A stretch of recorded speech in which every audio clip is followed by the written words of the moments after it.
Call the meeting to order. Mr. Langer, if you would call the roll, please. Council, just as a reminder, when I call your name, please indicate your physical location. Councilmember Wilcoxen, Present, City of Ypsilanti, Washtenaw County. Mayor Pro Tem Brown, Present, City of Ypsilanti, Washtenaw County. Councilmember Somerville, Present, City of Ypsilanti, Washtenaw County. Mayor Richardson, Present, City of Ypsilanti, Washtenaw County. Councilmember Morgan, Present, City of Columbus, Ohio, County. I don't know the county in Ohio. Councilmember Simmons, Present, attending virtually through, or in the City of Ypsilanti, County of Washtenaw. Mr. Jones Chance. Present, City of Ypsilanti, County of Washtenaw. With all present, there is a quorum. Thank you. Council, next item on the agenda is agenda approval. I would like to add a presentation to the agenda following the presentation that is already there. It will be from YCS Resiliency Center Director, Sharissa Allen.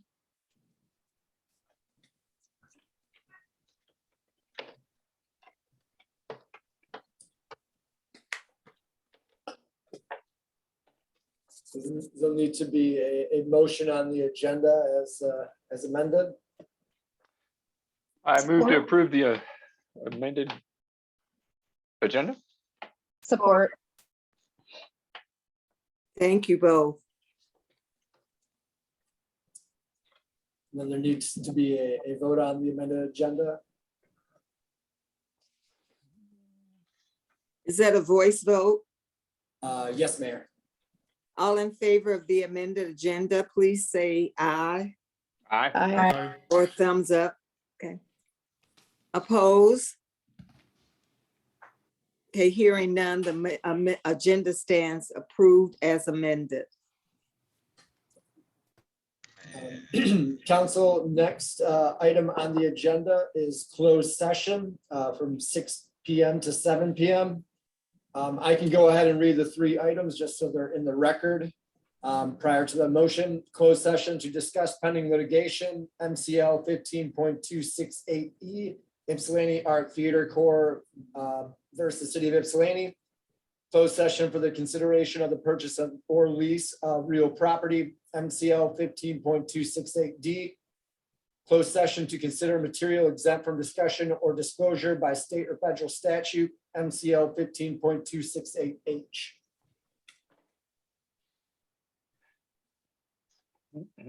Is there a motion for closed session? So moved. Support. Been moved and supported that we go into closed session. All in favor? This would be a roll call vote. This is a roll call. Okay.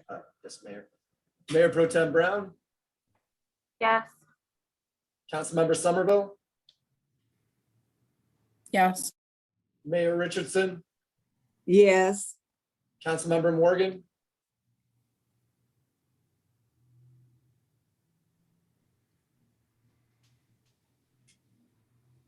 and Councilmember Simmons, Yes.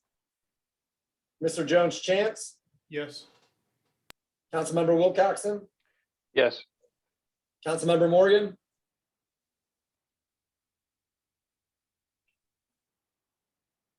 Maybe he's in a dead Well, spot. that's me. Yep. Yes. yes. Vote on Oh, close. yes.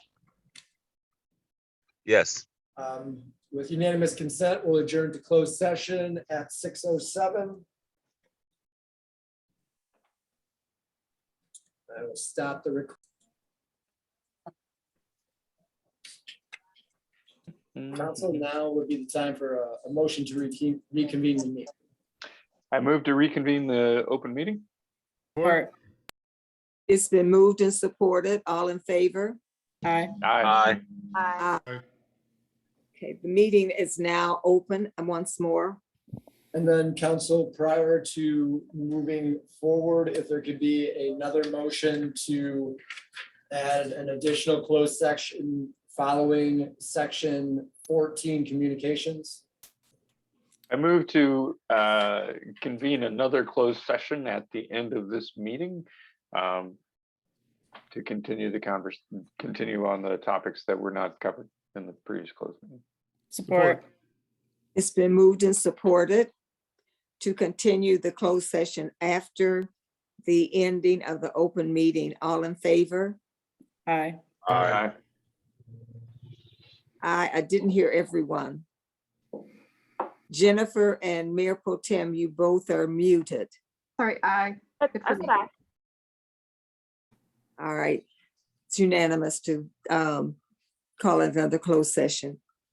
All right. Thank you very much. And thank you for the participation in that closed session. Thank you, Mr. Barr. Andrew, would you now continue us on with the agenda, please? Council, next item on the agenda is public comment. There are currently 4 individuals under the attendees list.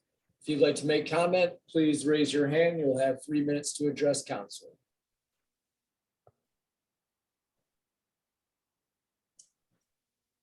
One hand has been raised. Matthew Korovisis, sorry if I mispronounced your name. I'll allow them to speak now. Hi there. Thank you. My name is Matt Corvesis. I emailed Steve back and forth with Steve Wilcoxon earlier. And I also emailed all the other members of the council asking if there could be a modification to the city ordinances to allow domestic female ducks alongside domestic female chickens. I didn't see that on the agenda when I checked it, so I just kind of wanted to check in and see if it was if that was still on the docket. Thank you for your time. I know it's not Steve? usual that we go back and forth, but I would like to give Matthew an update. Sure, go ahead. I have done the research and I've talked to city staff and it didn't get on this agenda, but I have support from another council member to put an amendment on that ordinance. And so that'll be on the next meeting. So I'm sorry I didn't get back to you on that, but this has not been dropped. It was just not timely to get it on this. So, and I will give you a call tomorrow about what I'm going to propose. Thank you, Mr. Wilcoxon. Council, if anyone else in the attendees list would like to make comment, please raise your hand.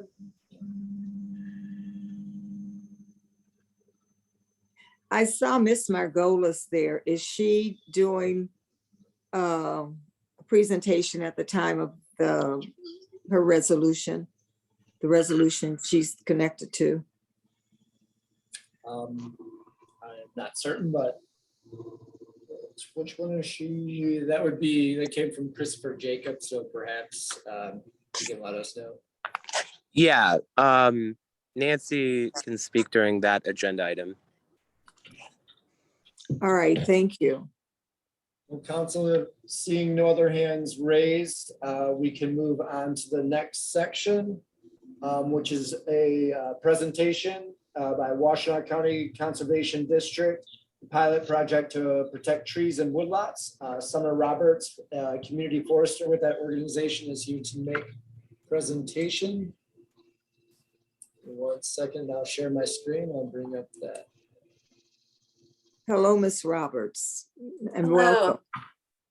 Thank you. Thank you for joining us. Oh, thank you so much for inviting me. I appreciate it. Appreciate having some of your time tonight.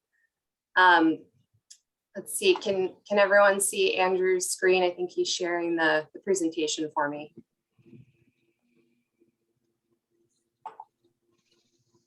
All right, Andrew, it looks like it might be in presenter mode.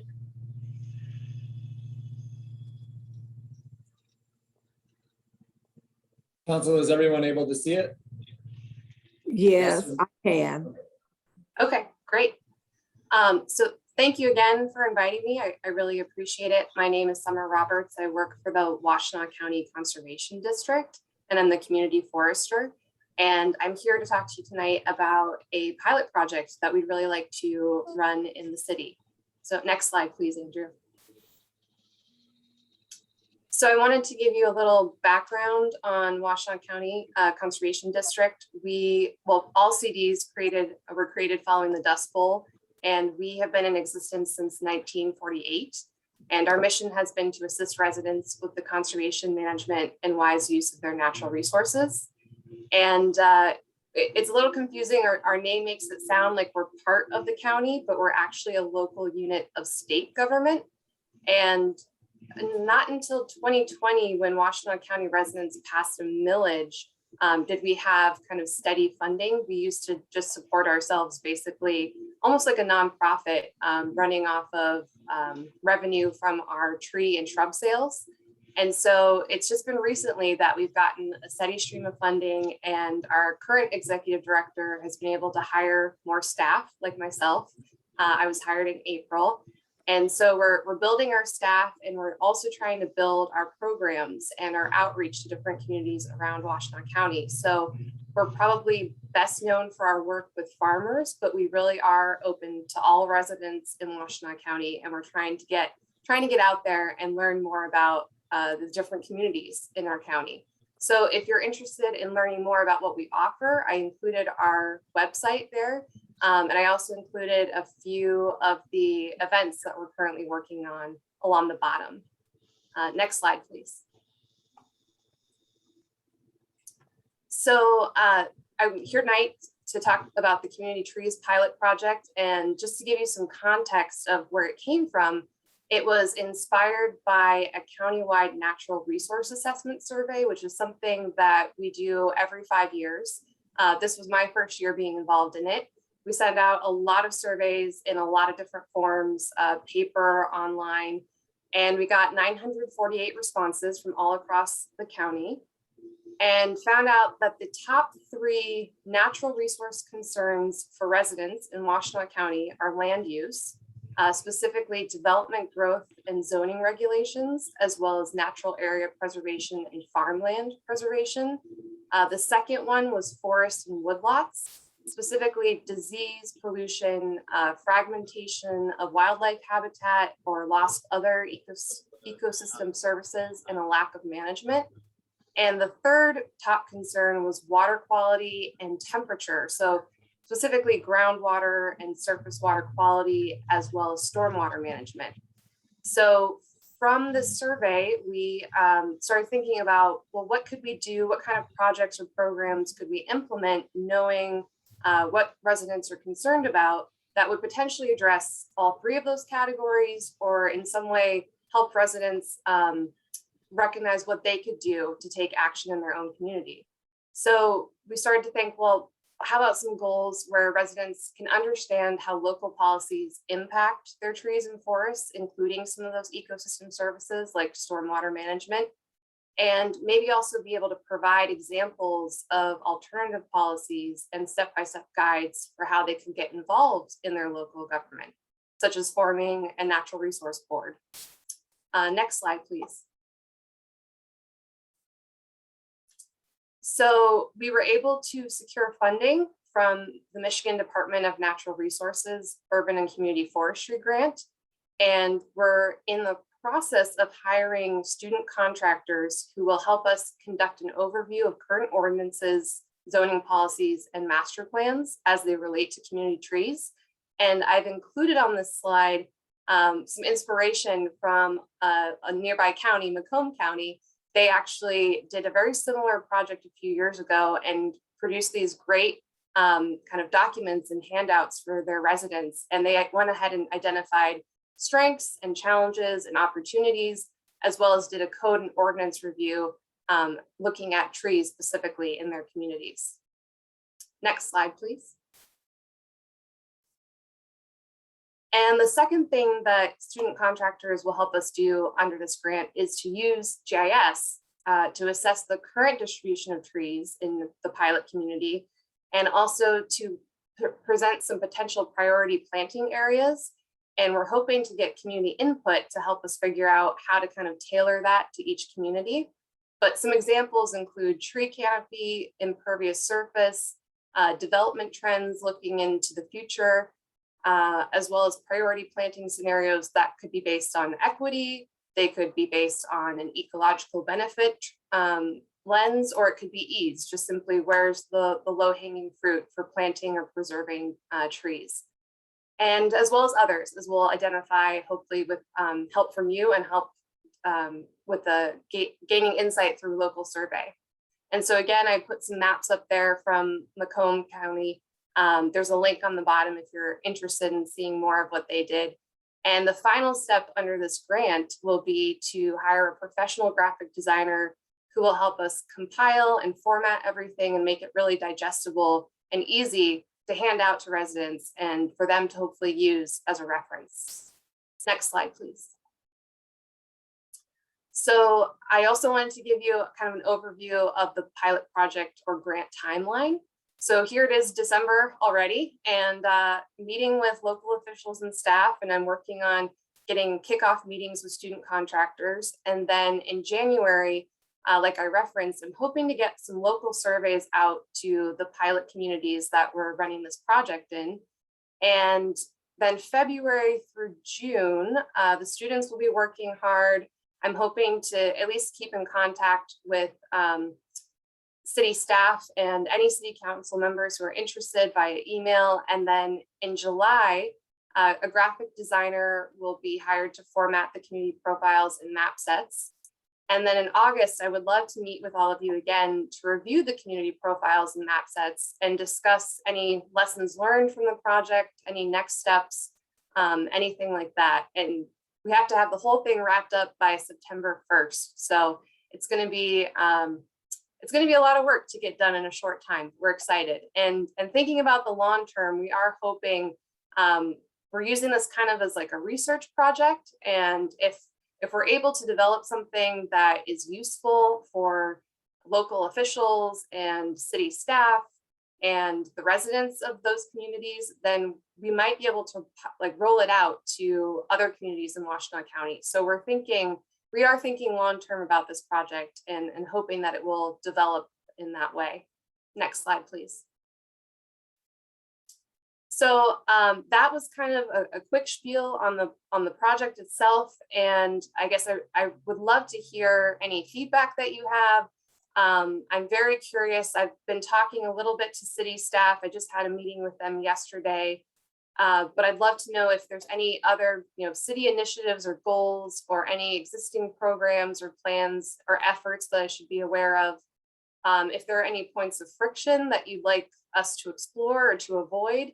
And I'd love to know how involved City Council would like to be.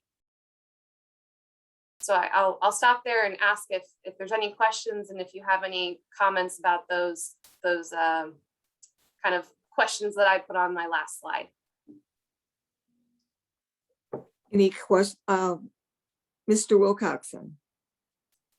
Thank you, Mayor. And thank you, Summer. It was a great presentation. I couldn't see the slides very well because there was the next slide kind of format for that, but the GIS maps that were presented. So in our master plan, there's a sustainability plan that goes through coverage in the canopy and also discusses impervious surfaces. And so my suggestion is that the Sustainability Commission be brought into this conversation to give input, maybe prior to council having that input.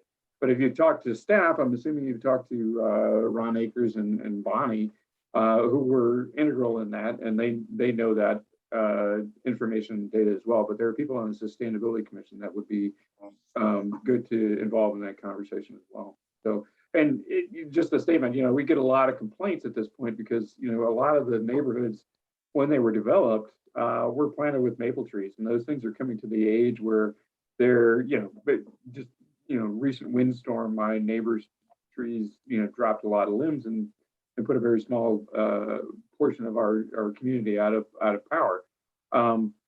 But that's happening all over the city. These maples are getting to a point where they're declining, and we need to think proactively about how we're going to remove those and also how we're going to replace those. So I think it's a very timely conversation. So thank you very much. Great. Thank you, Steve. Summer, could you talk a little bit more about the canopy? Sure. So that was just one example of a possibility of a data set that we could look into. So we could think about, what is the canopy coverage across the city? I don't know if the city currently has a canopy coverage goal. We could also look at it in terms of zoning. So how much canopy coverage is there in residential areas versus in areas that are zoned as industry or commercial? So there's a lot of different ways that we could approach that. It just kind of depends on what the city's goals are and what you think would be most beneficial. And thank you, Steve, for bringing up the sustainability plan and the fact that you already have some of that done. I did speak to Bonnie and she mentioned that as well. And so I'm going to take some time to review that and make sure that we're building upon what you guys already have rather than recreating the wheel. So thank you. Does that answer your question, Mayor? Pretty much, yes, sort of.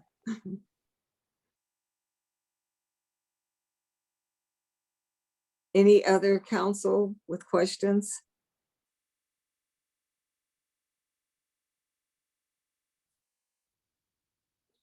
Okay, everybody's got their video off, so I can't see if anyone's raising their hands or not.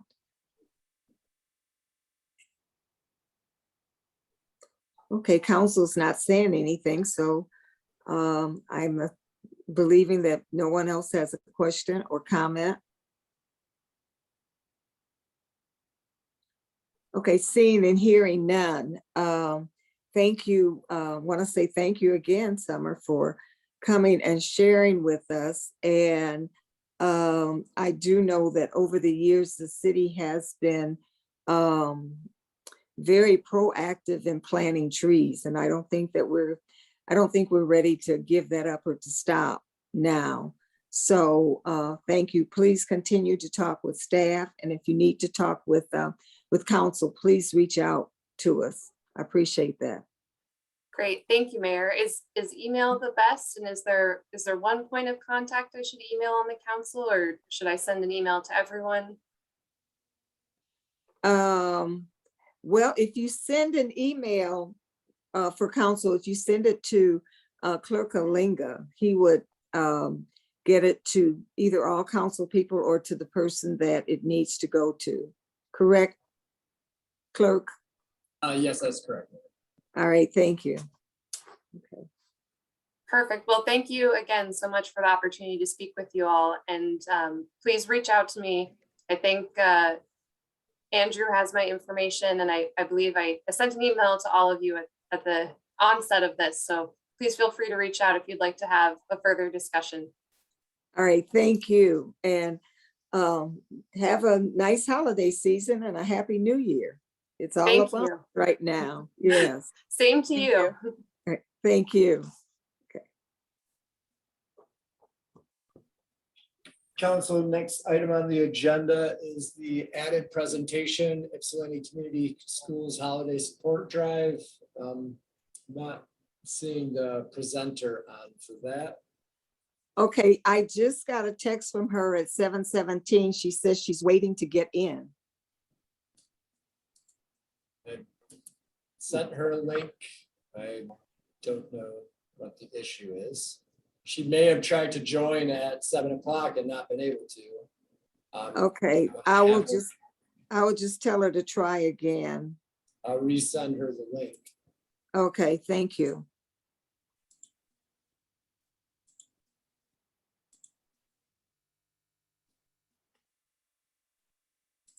He's in. Oh, there she is. She's in. Thank you. Where is she?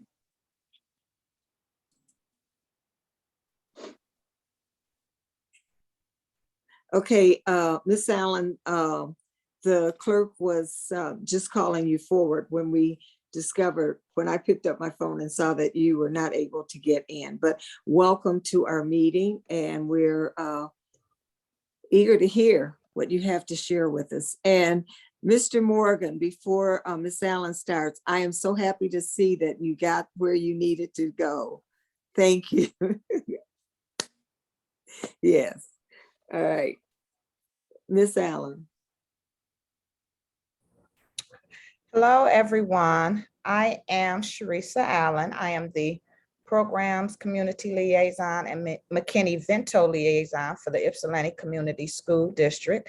I operate our Resiliency Center, which many of you may know. Marquand was in this position last year. I took over his position back in June, and he and Elena began our Resiliency Center. And the thought was it would be our one-stop shop for families and students of Ypsilanti Community Schools. When I took over the program in June, I was tasked to reimagine the program, and I have done that, and I'm still in the process of reimagining it. I am hoping that in the next year that it will be actually a store, a community center and a store. So that's just a little background, but right now what we're doing, we are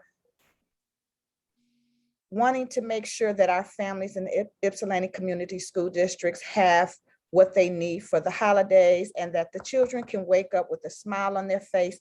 So we started our Ypsilanti Community Center, Resiliency Center Holiday Assistance Program. Now I opened up the link for those in the district to sign up on November 30th, about 12:30 p.m. By December 1st at 11 a.m., I think I had over 250 families. I had to close the link and close it and stop accepting applications. So I am here hoping that the City Council, City of Ypsilanti, and the residents will collaborate with us to help bring joy to the families. And this can be done by a monetary donation with a check made payable to Ypsilanti Community Schools. In the memo, you can put Resiliency Center. You can send it to me directly or drop it off at 1885 Packard Road, and that is the central office, the white building across from the high school. Or you can individually or as a group adopt a family. It is up to you. We would love to collaborate with our city, our community members, and the Ypsilanti area if you chose to do so. I will start my shopping on Tuesday, I believe. I will start my shopping on Tuesday for the families that I have right now. And as of today, I have 252 families we're going to shop for. And so that is it in a nutshell. Any questions? What would be the process for adopting a family?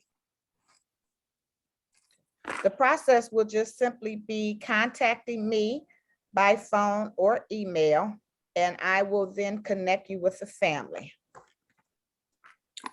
There would be a personal connection with the family, or would you supply us with the list? The list of what the family of a family would, you would give us the children by age and by sex, by gender and age, and the parents and possibly and sizes and what they're needing or what they're asking for, and without the direct personal connection. Because time is short, I would actually do a personal connection. I will connect you through email, and then you and the family, parent, guardian, whoever that may be, can talk and make it quicker to expedite the process. Okay. But if you rather me not, I can contact the family and just send you the information. But I would ask that you make arrangements to drop it off to the family.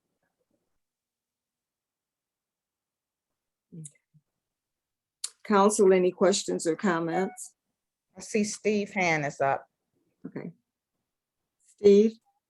Thank you, Mayor. Thank you, Teresa. I'm kind of assuming this is similar to the SOS program that I've participated in the past with, you know, whatever involvement people want to have, whether it's a direct communication with the family or not. But my question here is how the city can amplify your message so that it's not just coming to city staff and city council, but how we can get the word out to other folks that could participate in this. I did send the mayor an email and she can pass that on. And if I need to add any more to it, I will. My phone number and email address is in the email that I sent to her. So, or I can just send it to all city council, however you choose, but she does have an email from me with the information. Thank you. Would you send that, was that email sent today? Would you send that email to the Clerk Kalinga and he can forward it to all council members and please? This Send it same to email who? to Clerk Kalinga. Oh, Andrew, okay. Andrew, yes, please. I see that Anthony? Mr. Barr had his hand up. Mr. Oh, Barr, I see Anthony and right, yeah. Anthony and then Mr. Barr. Well, I think the mayor's Well, the chair. She's gonna tell us who. Yeah, You want, is it Mr. Barr or is it I me? am chairing the Oh. meeting. Thank Oh, you. I'm sorry. I'm just going by what I'm looking at. I know you're used to it. Thank You're used to it. Okay. Mr. Barr, Well, I had a legal question. Is the group organized? Is it a corporation, a 501c3, or what's the legal significance of the group doing this work? It's the Ypsilanti Community Schools. Thank you. Mhm. okay. Mr. Moore, Thank you so much. Thank you, Ms. Allen, for presenting. I only had a few observations, or it seems like the need is so huge, like it is every year around everything. It's always a big need and a big ask. I'm just speaking personally. 255 families. Is there a way to, because it seems like some of those families gonna slip through the crack if the need is not met. So is there a way to drop off gifts like for $1 increment, $5, $10, $20 increment, so anybody could feel like if they didn't want to take a whole family, that they still could donate a $5 gift, a $10 gift that's already wrapped, things of that nature. So it's not like, again, a whole family does consist of a list of sizes and things of that nature, which, you know, again, with a time crunch, it would be a nice to have 5 or 6 big boxes and say, if you want to drop a big gift off for a family, like pots and or a coat, things of that nature. But I think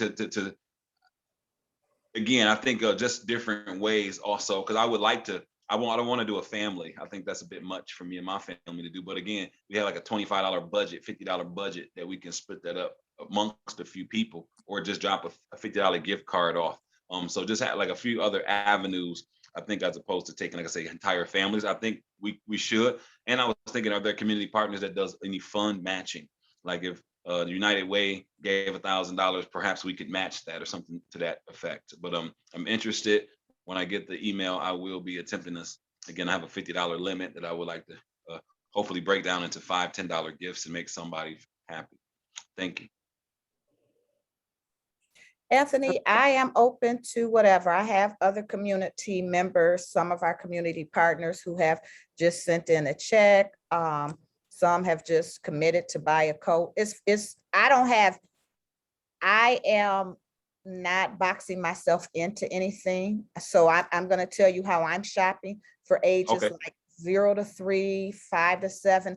I'm buying toys. The bigger kids, I'm buying clothes. We can have coats. The beauty of it is you can donate however you want, because it'll all go to the Resiliency Center and it'll stay there. So even if all the families, somebody don't get it, there can be a referral made to the Resiliency Center after Christmas, and people can come and do shopping, and it's not a charge. They just come in and do their shopping for things that they need.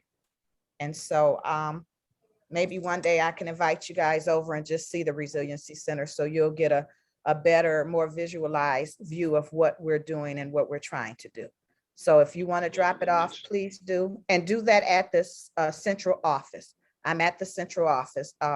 So you can drop off anything you want. If you want to drop off a gift card, you want to drop off a toy, a board game, some clothes, please do. Okay, awesome. So we can direct everything to the central office and all Yes, donations. and just me, and tell them it's for the Resiliency Center. So, Should they be- and I'm should there, they I'm be- there.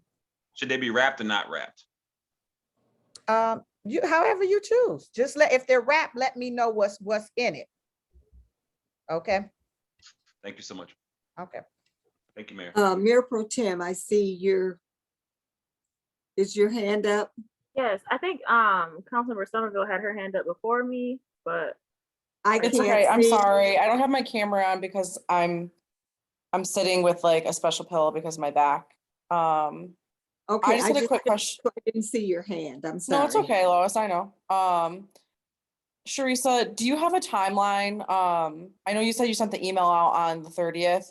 Is it just once you connect us with the family, we work it out with them before, like, I would probably imagine before it gets too close to the 24th and 25th of this month? Or was there like a different deadline? Do you have, but beyond that, once we can get connected with the family? If you're adopting a family, that will be between you and the family. Okay, cool. Yes. But what is your deadline otherwise for where you're doing shopping and will distribute to families? I plan to shop. Hold on. Excuse me. There. I plan to shop, start my shopping next Tuesday, and I plan to distribute everything the following week. My last day of work will be the 22nd. So the 20th, 21st, and the morning of the 22nd is my distribution time. All right, Mayor Pro Tem. thank you, Mayor. Hi, Sharissa. My question Miss Mary lady. Oh, thank you. My question is more administrative around, because I'm interested in adopting, or, Annie and I may be partnering to adopt a family. But administratively, I'm thinking about confidentiality and connecting individuals with families, and wondering, is it just gonna be families who want to be connected to other people? Because they do adopt family at where I work too, and that's a big thing that we have to think about, and folks who want that to be raised or not, that they're being adopted, or concerns about their children, for instance, knowing that the gifts came from elsewhere and stuff like that. So I'm just wondering about those type of logistics as we are, connecting with a family, or if it's their choice, or if there's some type of documentation or something like that. So what I do, Nicole, is I let the family know beforehand. So I'll say, hey, I have someone who wants to adopt you. How do you want to do it? Do you want them to contact you? Do you want me? What is it you want to do? And so most families just say contact. I had a lady who contacted me 2 weeks ago and wanted a family, and I asked her, how does she want to do it? Does she want to meet the family? And then I asked the family today, and they were like, just connect us through email. That's the easiest way. So I don't give out personal numbers in the beginning.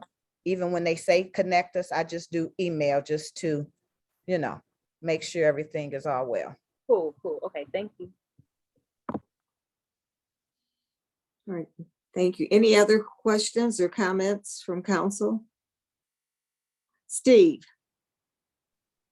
I guess I want to go back to the amplification of this message. I mean, we're all individually thinking about how we can contribute to this, but I guess I'd make a motion to have this message being amplified on the city website or through the city Facebook site. Support. Support that. Council actually doesn't have the authority to post things on the social media or the website. That has to go through the city manager. Well, I guess I'm asking the city manager.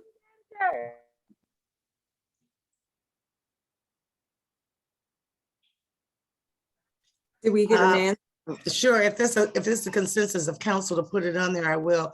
I just caution against that because we always get requests from outsiders to put things on our website. And so according to our policy, we don't do that, but I will if that is something the city council strongly wants put there. So a collaboration Steve, with the, Steve, if I may, I'd like to interject here that I would like part of your motion to be, and I can't make it and I can't amend, but I would like part of it to be that the council has decided to be a partner or to collaborate with the Resiliency Center, and working in connection with them on this project. Clerk Kalanga just said that Councilmember Wilcoxon can't make the motion to put that on the site anyway, so I don't think there's a motion on the floor right now at all. There is not. Well, he did make a motion and it was second. There was a motion and it was second, and then Clerk Kalanga let him know that we couldn't just put anything on. So Correct, for the- do you want to withdraw your motion, Mr. Wilcoxon? And we'll well, start. if it's not a proper motion because of previous policy, then I understand that. That's fine. I guess I look at this as a collaboration with YCS is different from other requests that we may have for collaboration in this respect. So, you know, you can't force what you can't force, but I think this is a worthy cause, and you know, I would solicit, you know, the city manager's goodwill to collaborate with the YCS. Mr. Morgan. As noble as this cause is, I would caution against doing something against a protocol that would perhaps open the door for, again, it's the one thing cutting a check and it's a different thing promoting. And I think having other groups access to promote versus cut a check, because we've cut the checks for certain people and we've allowed them to, we've paid, we've granted certain things, but to promote on our website, I think that opens up a whole different avenue for asks that I don't know we would all be so collective in our, like you said, the will of council as a collective to support a group. Although I think the cause is worthy, I think it should go throughout the proper channels. But I think there's a reason that is on the books so someone else doesn't come right behind here with another worthy cause that they think is worthy to throw it, you know. So I'm totally about support our individual and taking it through the channels, but and I would like it to be up there, but since it can't be, I don't want to force it. So I would not support it. Thank you. And let me just add, I would just like to add that for right now, I know it's not on your books, and I would just say to let that part go, because what I don't want to happen is people are then calling in and families are asking, and it gets bigger than what I can actually handle. And so I have 252 families that I am determined to serve, and I just want to keep it there. And if you guys can do in-house, and if you like to share it with your friend or family members, that would be wonderful. But I don't want anything where families think like we're reopening or we have extra money or somehow their family can get in because they, you know, missed the deadline or they weren't at the cutoff. And that's my concern. So I would just ask that however you would like to do it in-house, and that can be via email, spreading it through email. That is fine with me. I did not promote it. It's not on Facebook. It's not on any social media.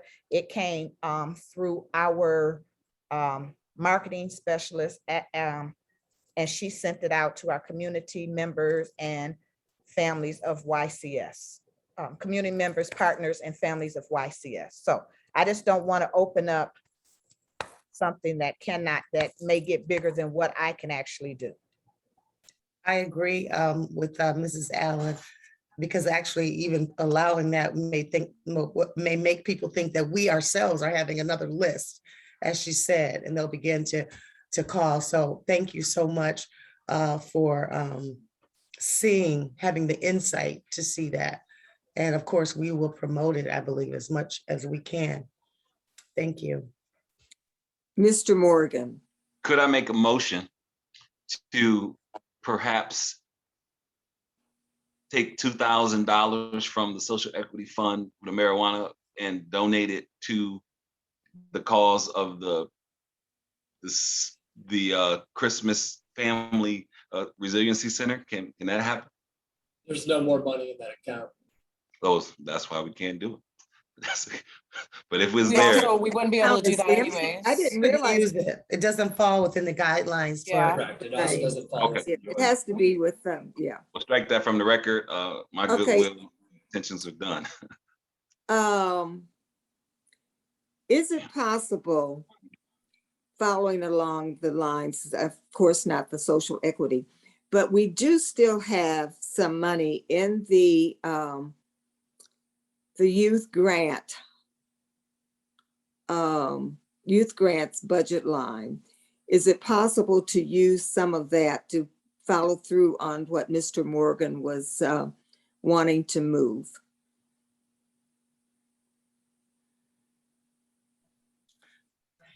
I don't believe that we've all the funds that was set aside for the youth grant. But I would, if we chose to go that way, I would hope that the resiliency project would file, or I should say, complete an application and go through the process that we normally do, which means that it will be vetted by that committee, which consists of council members Simmons and Morgan, and then we officially do it with a resolution. And then that keeps it clean and it keeps it consistent.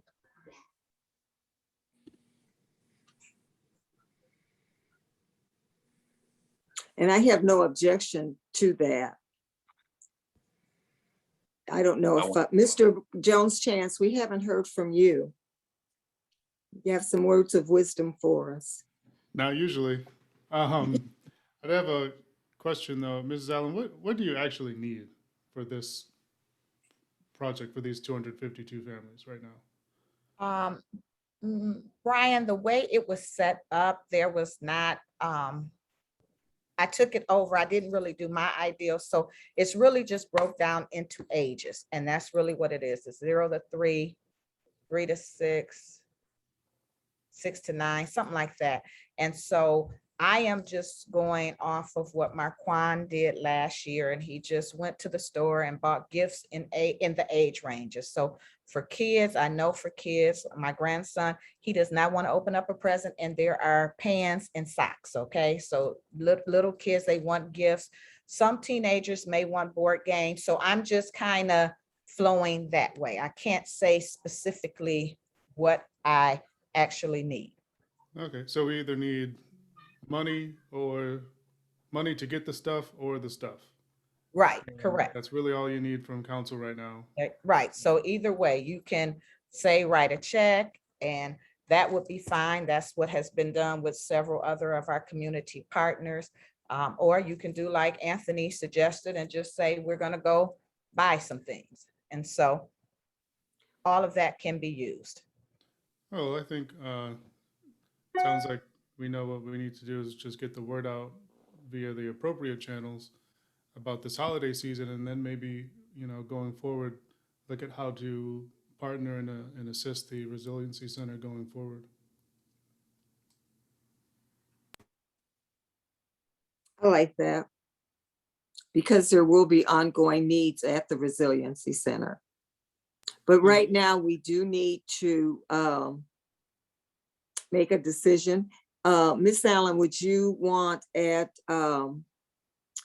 to do as the city manager suggested, to make an application for a youth grant? We do have some money on a budget line for a youth grant.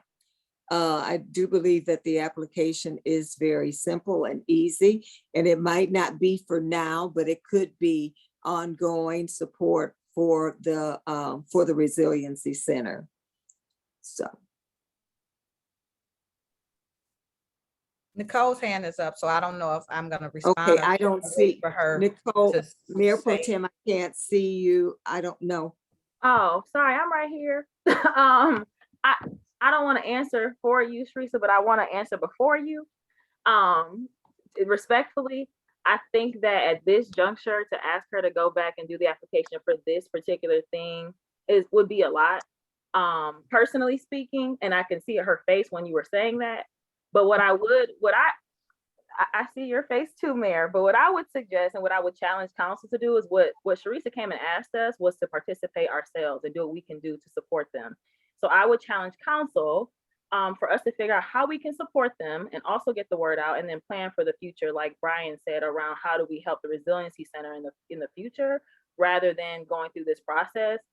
Because also there are pieces of that application that you would have to tease out some of the deliverables from that, honestly, just to even apply and get it to come to our body and then back to council and then voted on a resolution and it's already December 7th. So I personally would caution against going that route for this particular piece. You can do it for the future, but for this adoptive family, I just don't think it's worth it. I would rather challenge us to do what we said we're going to do, support this endeavor and get other people to support it to make sure it gets done, and then think about partnering later. And how do we, bolster the Resiliency Center in the future? That's just my opinion. Teresa, you can say, nah, I'm gonna do it. That's totally fine. But I just think that's a lot right now when we can all step up to the plate and do something as a body. And I was not suggesting that she do that for this particularly, for this project, because I know that time is right here. And if she's gonna be starting shopping on Tuesday, she doesn't have time. So my suggestion wasn't for right now. It was, to go back and do that, to submit it, not for right now, no. But I think that I think the ask was more than just for council support. I think it was an ask for the community, the residents. So since we cannot, it was, I guess, really knocked down, putting it on our website, just not opening it up, but just to encourage people to give to this project at the Resiliency Center. I think that we can maybe sum this up by just asking all council people, if you would reach out to your base, to the people that you interact with, let them know about this project and ask them, explain it as well as you can, and let them know what is needed, and allow people to decide if they want to, if they can adopt a family. We would give them the information, and I commit to putting the information that you have given, Miss Allen. I will commit to putting it on my my Facebook page so that people can see it, and not as an ask, but as saying, this is an opportunity. If you would like to adopt a family, or if you would like to give a cash donation, give it to You're in the information that you have given, just so that it's reaching other people in our within the community.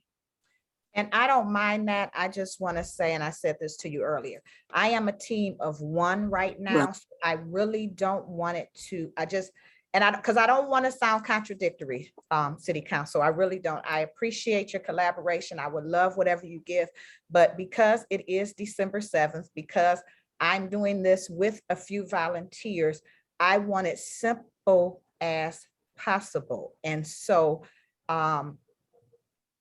even if we don't get it out this year, and so let me go back. The Resiliency Center, I am reimagining it. So the City Council, the City of Ypsilanti will have a whole lot of time to give to the Resiliency Center and help out. You will even be invited as I continue to reimagine and open it up. And it is at 235 Spencer Lane. Let me say that it is over there. It's on the Willow Run side, and I am very pleased about that. So it'll be, what I'm looking at is just bigger and better, and to help our Willow Run side family because they were scarred by everything going to the high school. So coming back to what Nicole said, yep, I don't want to fill out anything. And I thought that's where you were going. And I thank God that you're not, because that was going to be a no. And I'll see you guys at another time. So, but again, it can be a very simple process with you guys as the city council coming up with something just as a team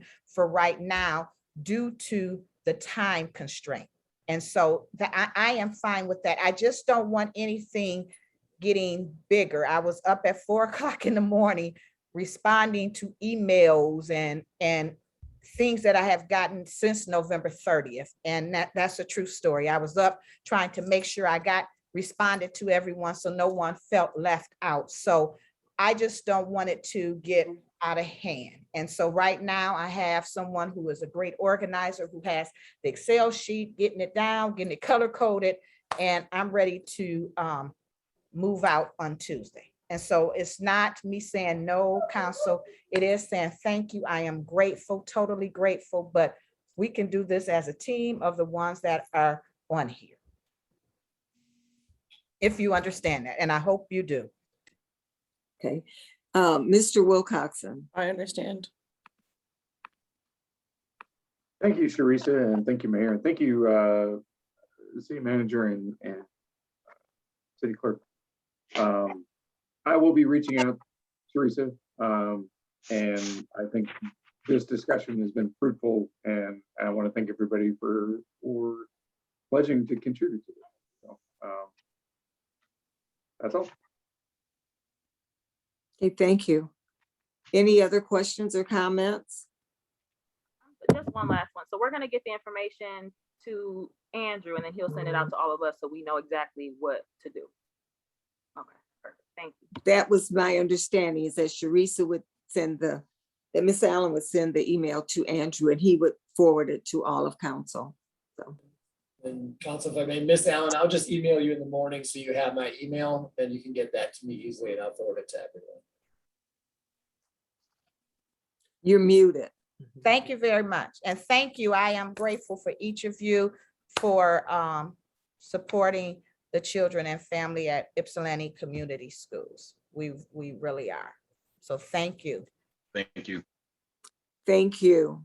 And thanks for the work of the Resiliency Center. I've heard good things about it. So, all right. Thank you very much for coming and sharing with us. Appreciate it.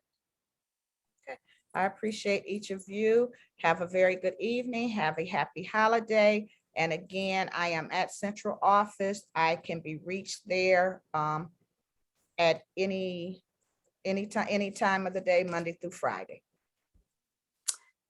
Thank you. All right. Bye-bye. Bye-bye.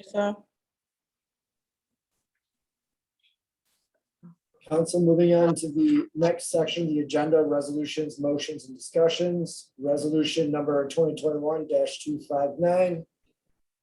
Whereas Wonderful Productions partnered with the Ann Arbor Area Community Foundation, Ypsilanti Downtown Development Authority, and building owner Samirjeet Sethi, sorry if I pronounced that wrong, to engage a local artist to work with Ypsilanti youth to create a mural at 11 South Washington Street for YpsiGlow 2021. And whereas artist Curtis Wallace, founder of the Be Creative Studio Community Arts and Event Space, was selected as the lead artist to work in partnership with student artists with Educate Youth, 501c3. And whereas Curtis Wallace guided and inspired the student artists who worked alongside him in creating and installing the mural, a beautiful phenomenon, Girls Be Free, that now serves as a lasting affirmation of the beauty and power of women and girls of color in our Ypsilanti community. And whereas student artists were also inspired to create a sidewalk mural for YpsiGlow in the front of the Educate Youth Clubhouse at 104 South Huron Street. Love is love, reminding us all of the power of love in our community and beyond. Now therefore be it resolved that the City Council of the City of Ypsilanti hereby commend artist Curtis Wallace and his students, artists from Educate Youth, Lenaje English, Morgan Hargrove, Gabe Moore, Jordan Dorsey, and Karen Coates for sharing their creative vision and talents to the Ypsilanti community through this inspiring mural project. And that the City Council also commend Educate Youth student artists for shining a light on the power of love with their sidewalk mural, Morgan Hargrove, Kira Owens, designers and fellow painters, Karen Coates, Gabe Moore, Lana J. English, Kendall Johnstone, Mauricio Weatherspoon, and that the city council shares the deepest appreciation on behalf of the Ypsilanti community for sharing your creative talents and hopes for the future of our city, and encourages these emerging artists to keep sharing their creativity and dreams for our future. Resolved by the council, the city council of the city of Ypsilanti at a regular meeting held on December 7th, 2021. So moved. It's been moved and supported. Mr. Halenga, I see we have both Mrs. Walkoff and Mrs. Goulet as attendees. Did either one of them want to have any words to say? We also And have allow them Curtis. both to speak. And Curtis is here too also. I didn't see his name on the list, but yes, Has to be Creative Studio. thank you. Would any of you like to have a word or two? All three have been allowed to speak. Oh, okay, thank you. Hello. Hello. Oh, wait. Okay, hold on. Oh. I don't know how to get my video going, but I don't know if you need it. But I just wanted to, thank. This is Curtis Wallace, by the way, for the Creative Studio. Okay. And I just wanted to thank, first of all, Ypsilanti, Wonderfuls, and production, and really all of Ipsy for giving me this opportunity to work with my community, Gail included. I can't see you, I can see your name, but definitely, I just wanted to thank you guys for just allowing me to share this, this gift I've been given to the community, and, fulfilling some, checking off some bucket list stuff that I wanted to do in this lifetime. Thank you. Ms. Goulet. Hello, Mayor and Council. Can you hear me? Yes, we can. All right. Well, on behalf of Wonderful Productions, I am just delighted to have had an opportunity to publicly thank the City of Ypsilanti's DDA, the Ann Arbor Area Community Foundation, the building owner, but most importantly, local artist Curtis Wallace and the amazing young emerging creative talents, student artists with Educate Youth for creating this amazing work of art that is a lasting testimony to the power of women and girls of color in our community and in our future. And we are pretty excited that this was our first permanent mural for YpsiGlow. And we hope that it is not the last. We would love to see art like this all over town. So thank you, everyone. And I think that kids, creative kids like these young artists are truly the hope and the promise for the future of our community and our world. And the more that we can provide these kinds of creative experiences to invite them to share their own voices and experiences, their hopes and dreams, it's pretty powerful indeed. So thank you. Thank you. And thank you for all you do. And thank you, Curtis, for your help, your work on the wall there. It's beautiful. Ms. Wolkoff. I think I'm on. Okay, I'm on. Thank you very much. This is amazing. I read the resolution to the students today, and their understanding of a resolution was for something negative that was happening. And so to watch their faces and to let them read the words that Jennifer so wonderfully put out along with Curtis, supporting them was brilliant, and was what I see this mural and the work of Wonderfuls and the city is just trying to demonstrate the love and the care that is out there. And so thank you very much. And the students wanted me to ask city council, so since I have all of your attention in this place, is if they could get a copy of the resolution after it was signed. For And their the file. and the answer is yes. Okay, thank Yes. you.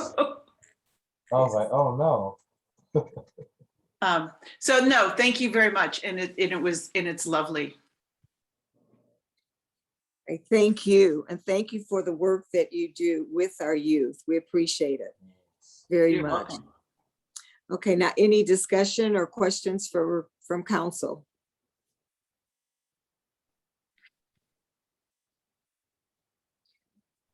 All right, just wanna seeing say no thank you. hands. Mr. Morgan, did you have a comment? Just to thank you to the artists and to the Okay. collaborators. And I can't wait till that mural becomes a reality in our city. Yeah. Amen to that. Yes. All right, Yes. thank you. Okay, Mr. Wilcoxon. The mural is a reality. And thank you to Curtis for being out there on a very rainy night Yeah. when Ipsy Glow happened. And thank you for being persistent with PBS. And I look forward to seeing the report that comes from that interview. Yes. Yes. No worries. No worries. I just really was just trying to give Ipsy a voice. And I just felt like it needed to be magnified. They weren't heard. At least the students of Educate Youth and these artists, the upcoming artists who, we want to really show some inclusivity and some equity for them to just really truly have, and I think I know what you meant by that, Anthony, to become that reality. Thank you so much. That's exactly what I meant, not the mural itself.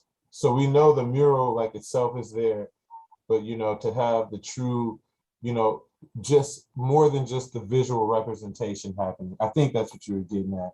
And so, I held, you're welcome, and I held PBS accountable so that they can help amplify what it is, not just what I'm doing, but I think it's what we're all in this call trying to do collectively for our city.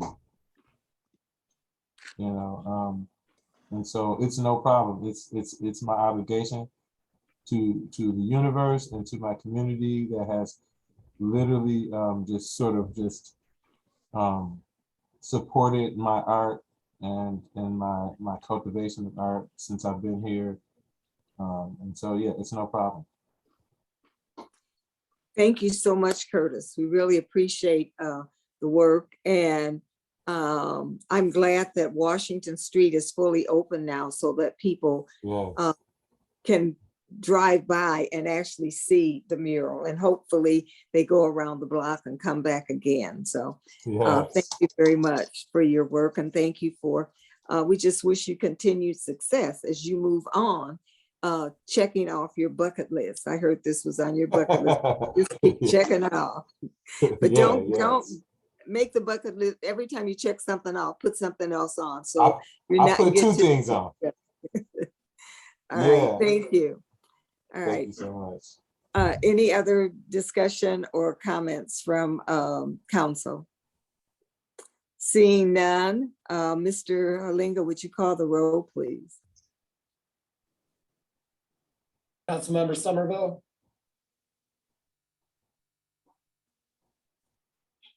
Yes. Mayor Richardson, Yes. Councilmember Morgan, Yes. Councilmember Simmons,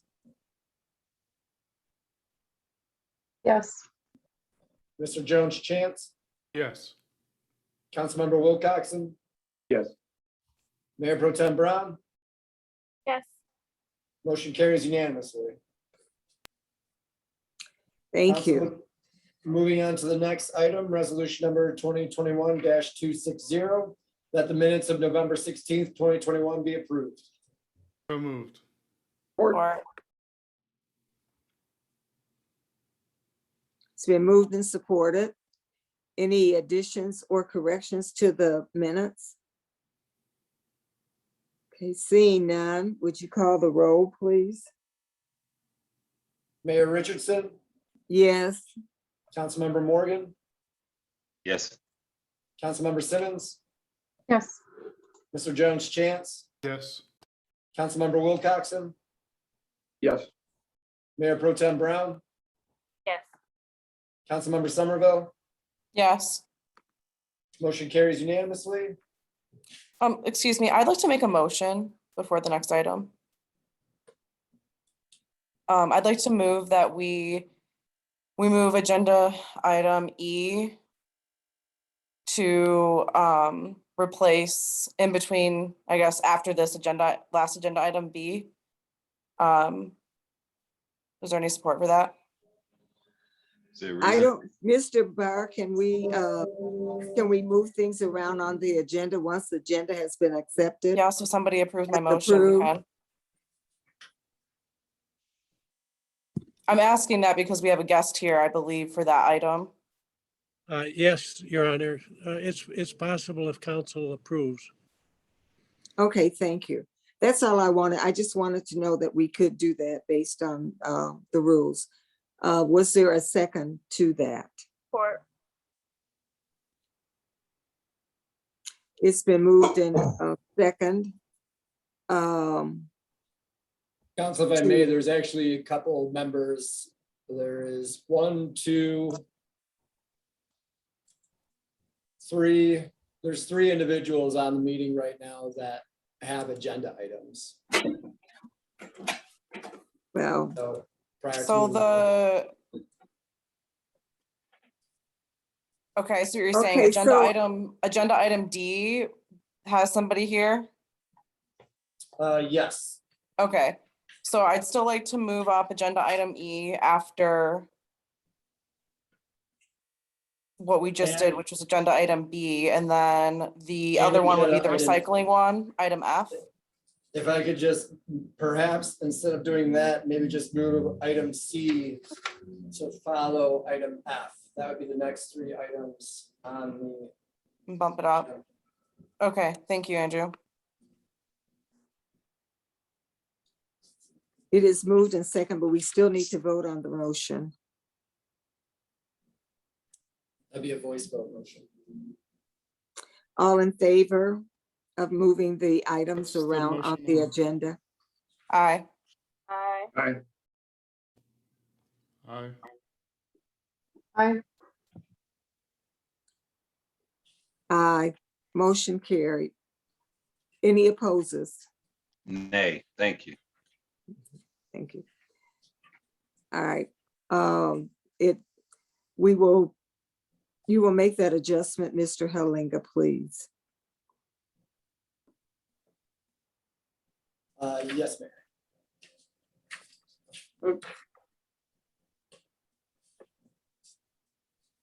Okay, so next resolution number 2021-262. It is resolved by the council of the city of Ypsilanti that the certain contract for art project in city parks with Embracing Our Differences, SE Michigan, Inc. be approved and the mayor and city clerk are authorized to sign for and on behalf of the city of Ypsilanti. Support. Was there a motion? So move. Support. Questions and discussion? Council, I I'll- believe Christopher Jacobs was a staff member as a part of this, then Nancy Margulis was the requesting individual. Yeah, hi, good evening, City Council. Mr. Barr wrote the RFL, but I've been working with Nancy on the Embracing Our Differences mural project now for a few months as it's worked its way through Arts Commission. And at this point, we have been requested to provide insurance for the installation. And Mr. Barr wrote up an MOU to provide for that, and Nancy is here to answer any questions. So that's my brief introduction to the agenda item. And I think Mr. Barr or Nancy could answer most, if not all, the questions you may have. Thank you, Mr. Jacobs. Appreciate it. Ms. Margolis. Hello, thank you so Hello much. there. Thank you so much for considering this. I think everyone knows, I'm not on the screen. Am I on the screen? I just see my name. We just see your name. You're not, yes, your I'm video not is on. not on. I don't see a video to turn on, but that's all right. Well, I can certainly answer any questions. I very much appreciate your considering this. I don't know whether the council knows about the project and if you'd like me to tell you a little bit about it, or if it's well known by now. Well, why don't you maybe just give us a little bit of background? I know that I had the privilege to sit down with you and go through the whole project last summer or Yes, early, correct. much earlier this year. Uh-huh. And it is a fantastic project. So there was a description in our packet, but if you maybe Okay. just want to talk some about the project. I would be very honored to. I also have like a little 2-minute PowerPoint if I could share my screen, but maybe you don't need that, or maybe you don't want it at the moment. Andrew, could you enable her to share her screen, please?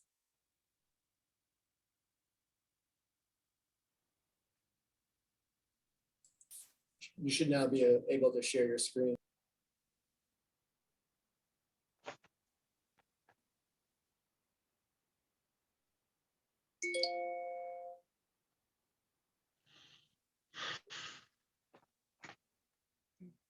Nancy, did you find your video that you can share?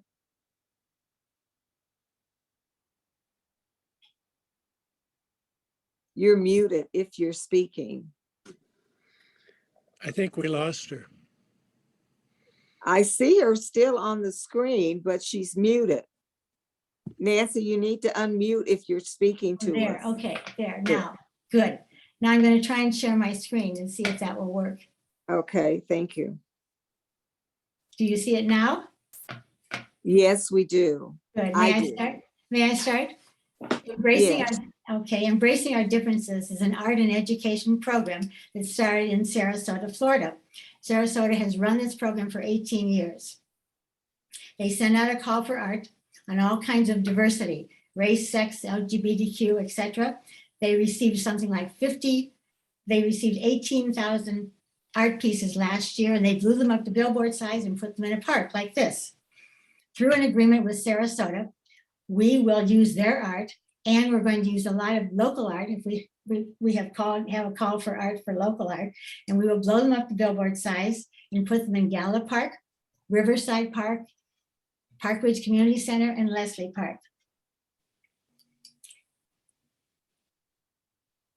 Here are a few of the pieces that I'd like you to see. This says, "Stand in my shoes. If we were to exchange shoes, would you be willing to wear mine?"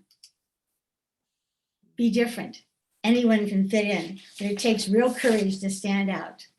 While the art is the showcase of embracing our differences, the real strength is in the educational support for the teachers.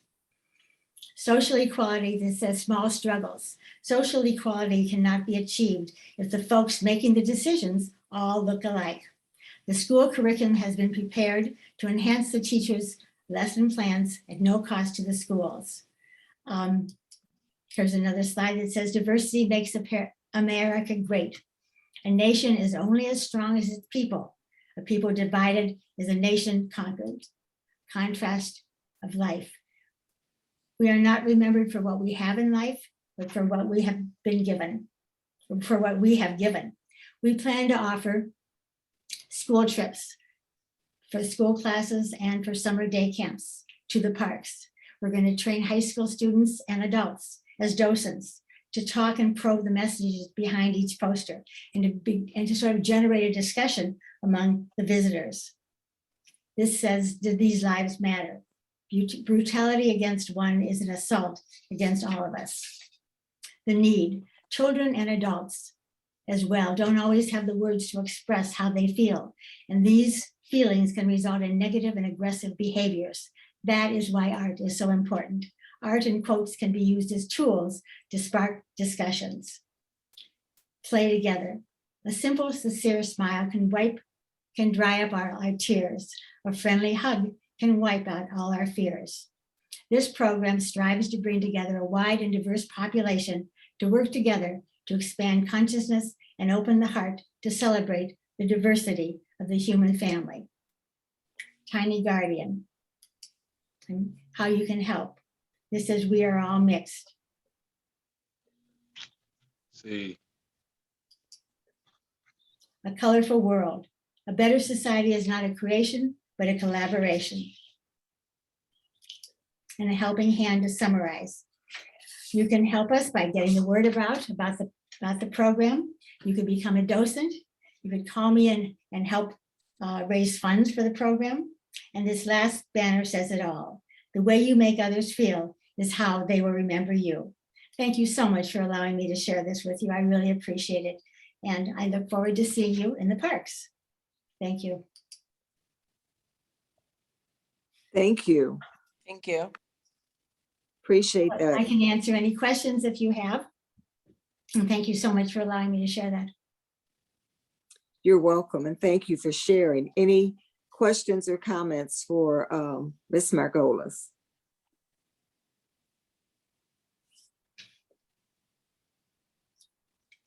Okay, seeing none. There's a hand up. Oh, Steve, I'm sorry, I didn't see your hand. Sorry, yeah, I was using the electronic raise hand thing. I'm just curious about the placement of these and how the distribution was decided upon. Well, the distribution is going to be decided on based on space, actually. Gallup Park in Ann Arbor is the largest of the sites, so that will have the most banners. Leslie Park is probably the smallest, so it will have the fewest. I've worked with Christopher, has been very, very helpful. We looked at the sites at Riverside Park and at Parkways Community Center and sort of decided on a couple of areas that could work pretty well. And I think he checked also, did you not, Christopher, with the parks, with all the parks people to see what will be less intrusive, because we don't want to impact anything that's going on in the parks already, since they will be up for a while. We want to have them up, but will not, so it will not interfere with anything else that's going on in the parks. So it doesn't quite answer your question, Steve. We don't quite know exactly where they're going to go at Riverside and at Parkways Community Center. But I think Christopher or I could show it to you or could describe it. It's in Riverside Park. It's, as you walk in, it's on the right-hand side, which must be the south side, beyond where the Jazz Festival happens. If you can kind of visualize that. And then in Parkways Community Center, again, it's on the, I think it's the south side, not sort of where the play equipment is from Parkridge, but down a little bit farther to the south side again. Sort of between the play equipment and the tennis courts, I think. Okay. So this was meant to be installations of multiple billboards at a single site, rather than spreading these out throughout the parks around the city. Right, well, there'll be two sites, two parks in Ann Arbor and two parks in Ypsilanti. Okay. And the way that they are put up, they're put up in a tripod, so they're 16 feet long and 12 feet high. So the banners are they're put up in a tripod to support each other, and then they're grounded into the ground so that they can't fall. Are the installations redundant? Are the same images put up in Gallup Park and in Riverside Park? No, they'll be different. There'll be different ones. And part of our hope is that we will be able to provide transportation and encourage people to visit all of the sites at different times. So there'll be different banners at every park. Got it. Thank you. Mhm. Mr. that? Morgan. Sorry. I want to say thank you so much for the presentation. I'm gonna just note something for the record. I appreciate the embracing our differences, and the part that captured was, I guess, is the curriculum, the educational piece. Hopefully, it's a practical curriculum for the schools to be able to embody some of this. And so, my personal thing is, at some point, the city looked a certain way and they still managed to get pride, heritage, and diversity as the motto, regardless of how it looked. So it doesn't have, the words mean something, but then the actual embodiment is something. So, these images, the practical curriculum is important. And I know it's talking about diversity, inclusion, and equity. And here, I think, again, it's a lot of things that show it.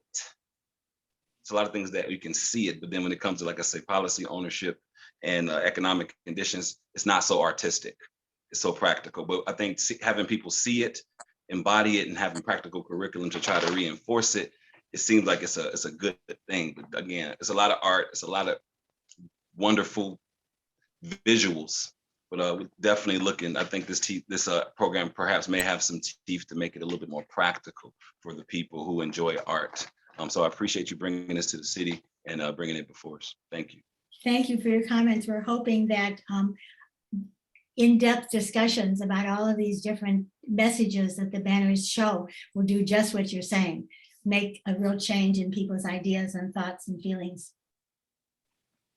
Thank you. Thank you, Mr. Morgan. Thank you, Ms. Margolis. Any other questions or comments? Seeing none, are we ready to vote? Mr. Langer, would you call the roll, please? Councilmember Morgan, Yes. Councilmember Simmons,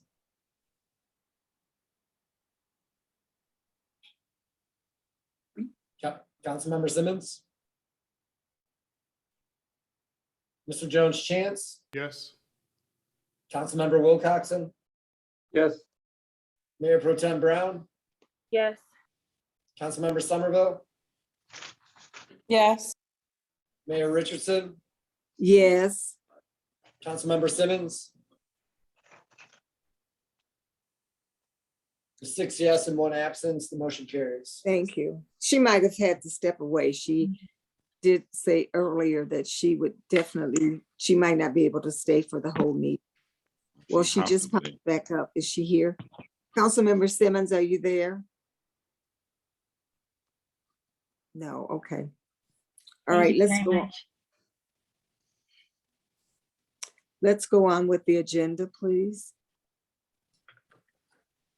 Council Resolution Number 2021-263, resolved by the Council of the City of Ypsilanti, whereas proposals were solicited for janitorial services for several city facilities, and whereas the bid of $56,424 annual submitted by RNA Facilities Management of Ann Arbor, Michigan meets the specification, is within 5% of the lowest qualified bidder, subject to the city's local preference guidelines, and will best service the interests of the city.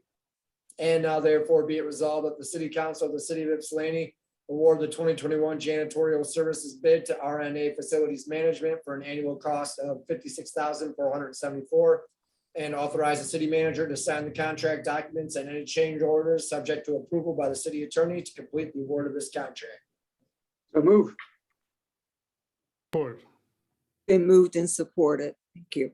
Mr. Akers, welcome. You have something you'd like to say to us. Yes, thank you, Mayor. I'll give you a quick summary. So the city's current contract for janitorial services is set to expire later this month. Due to this, staff created an RFP and solicited bids for janitorial services. We did receive 4 bids and we're recommending RNA Facilities Management to continue their services with the city. I'm going to give a brief overview. I just wanted to talk about some changes to our scope of services, our bidding process, budget impacts, and some additional management controls we're going to be put in with regards to the service. So regarding the scope of service, it's listed as attachment B in the RFP that was attached to the RFL. The current level of service includes providing janitorial services for City Hall, Police Station, Park Ridge Community Center, and the Public Services Office. As the city has taken over the operations of the Freight House since the last time we went out to bid, we did include a twice per week cleaning for the Freight House as an additional item in this contract. For our bidding process, we let the RFP on November 1st. It was advertised on BidNet Direct, which is a state bid website. We advertised it also on the city website and through the city's social media pages. We did receive 4 bids, which range from a monthly cost of $45.93 to $68.77 per month. RNA Facilities Management was the second lowest bidder, but because they're the only company which is located in Washtenaw County, the city's purchasing policy does allow us to recommend them so long as they were within 5% of the lowest bidder, which they were at 2.4%. So just to talk about budget real quick, the additional cost to add the freight house to the contract was approximately $600 per month. This cost will be covered through the revenues collected from the freight house activities. The remainder of the big cost, which is comparable to our existing contract, does reflect a 10.6% increase in cost, which is about $4,700 per year. Despite this cost increases, we are still within our allocated amount in the budget for this year of $50,000, and the contract will be for a 3-year period, which has been consistent with our prior contracts. We discussed with RNA about creating some additional accountability measures for this next contract. These include the submission of some cleaning checklists on a weekly basis, monthly meetings with city staff to discuss issues, periodic random audits, and regular communication with facility users, to identify some issues. We talked about it with RNA. We believe these measures will help improve our level of service and improve our communication regarding this contract. Alex Farha from RNA is here with us as well. Mr. Farha, do you have anything you wanted to add to the summary? I just want to thank you for the opportunity. I'm a local boy, born and raised in the city of Ypsilanti. I feel like it's my responsibility to contribute to the community as best as I can, and this is my way of contributing to the city of Ypsilanti. And I look forward to this partnership continuing, hopefully even longer than this, on the next time around. So I thank you guys very much. I thank you guys for the opportunity. I can assure you we're not going to let you guys down. Thank you very much.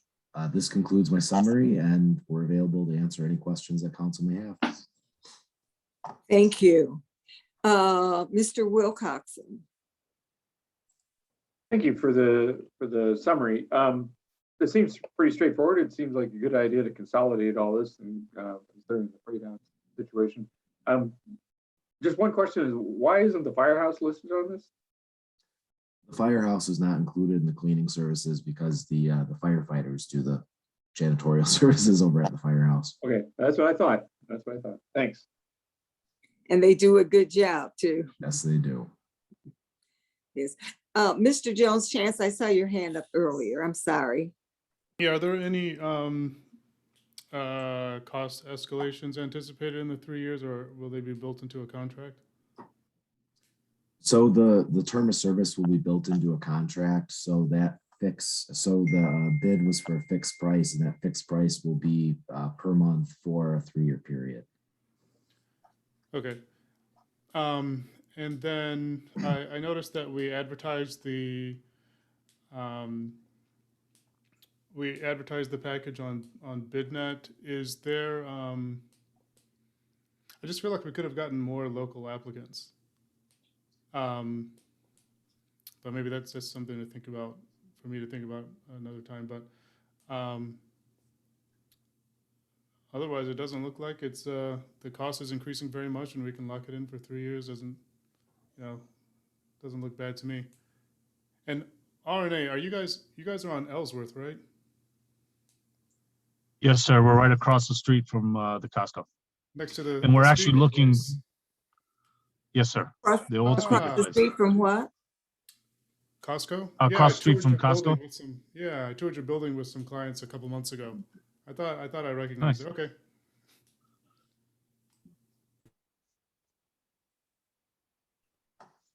Any other comments or questions? From council? I have a question. What is the 538 ordinance of affirmative action according to our charter? What is that? That may be a Mr. Barr question.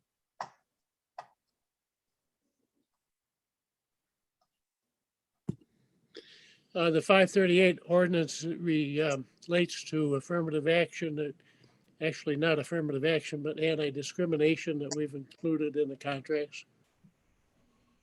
Thank you.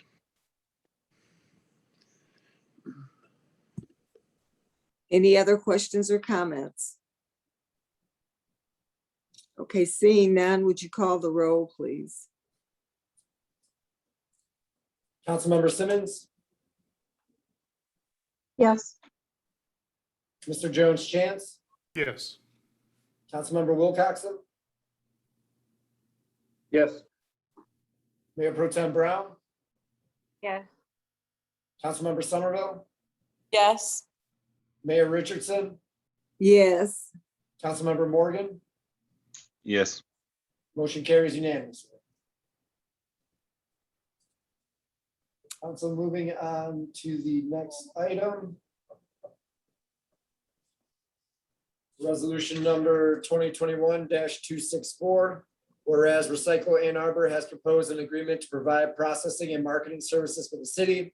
And whereas the location of their materials recovery facility is closer than the current materials recovery facilities, creating efficiencies and cost savings for the city. And whereas it is anticipated that the utilization of the Recycle Ann Arbor Materials Recovery Facility will have a positive effect on the city's recycling program by allowing the city to collect glass in our curbside collection program. Now therefore be it resolved that the City Council of the City of Ypsilanti approved the agreement between the City of Ypsilanti and Recycle Ann Arbor to have Recycle Ann Arbor provide processing and materials marketing services for the city, and to authorize the city manager to sign the contract documents and any change orders subject to the approval of the city attorney to complete the authorization of this contract. So I moved. move. The support.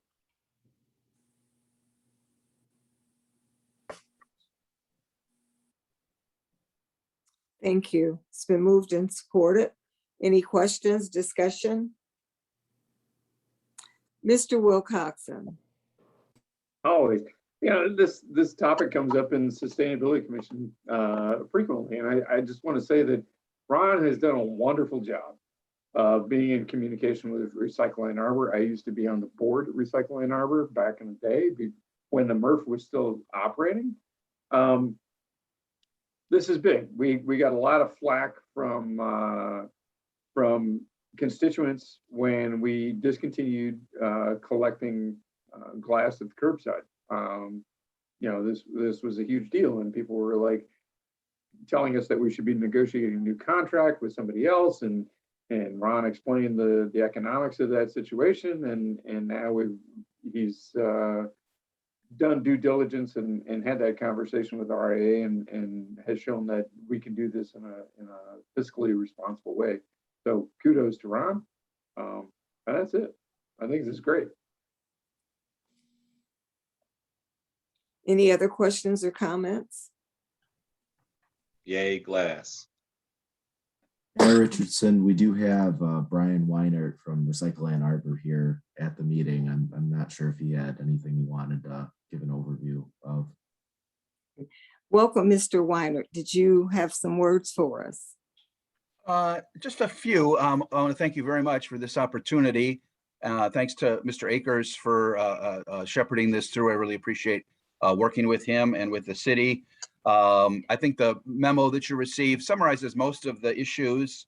For those who don't know, Recycle Ann Arbor is a 43-year-old 501c3 nonprofit that's been working in Ann Arbor and the surrounding region, providing a variety of services, including curbside recycling, the drop-off station, and now the materials recovery facility that's back online.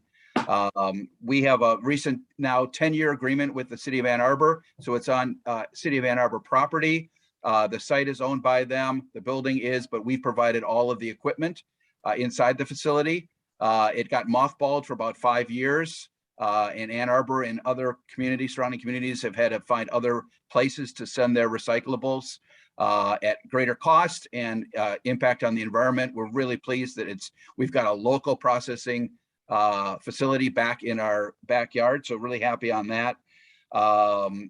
The other thing that I want to note is that in addition to that local processing capacity, we really put a value on the highest and best use of the products that we collect. So we're looking at the very highest end markets with the goal of creating an infinite loop for the recyclables that we collect and process. A good example is glass. The glass that we now collect is going to be sent to a facility in Ohio that will process that glass, turn it back into new glass containers and fiberglass insulation. The paper we recover will be returned back into making new paper products. The plastics that we recover will be bottle to bottle. So the bottles that we recycle will go back into making new bottles. That's very important for us as an environmental organization to kind of keep that circularity alive over the long term. We're really pleased with that. We are quite unique in that our facility is also going to be a union facility. We are affiliated with the UAW, almost unheard of in the industry to have union labor providing these jobs. We're going to be creating about 28 new jobs at the MRF. The City of Ann Arbor has given us the opportunity to go out and basically secure additional tonnage. So we've kind of got the base of Ann Arbor tons and are now looking to build upon that base with communities like City of Ypsi to help improve our economics and improve the ability for economic community development and long-term circularity of the materials that we collect. So thanks again for this opportunity. Thank you. Thank you. Any other questions or comments? Okay, seeing none, Mr. Halinga, would you call the roll, please? Mr. Jones Chance, Yes. Councilmember Wilcoxen, Yes. Mayor Pro Tem Brown, Yes.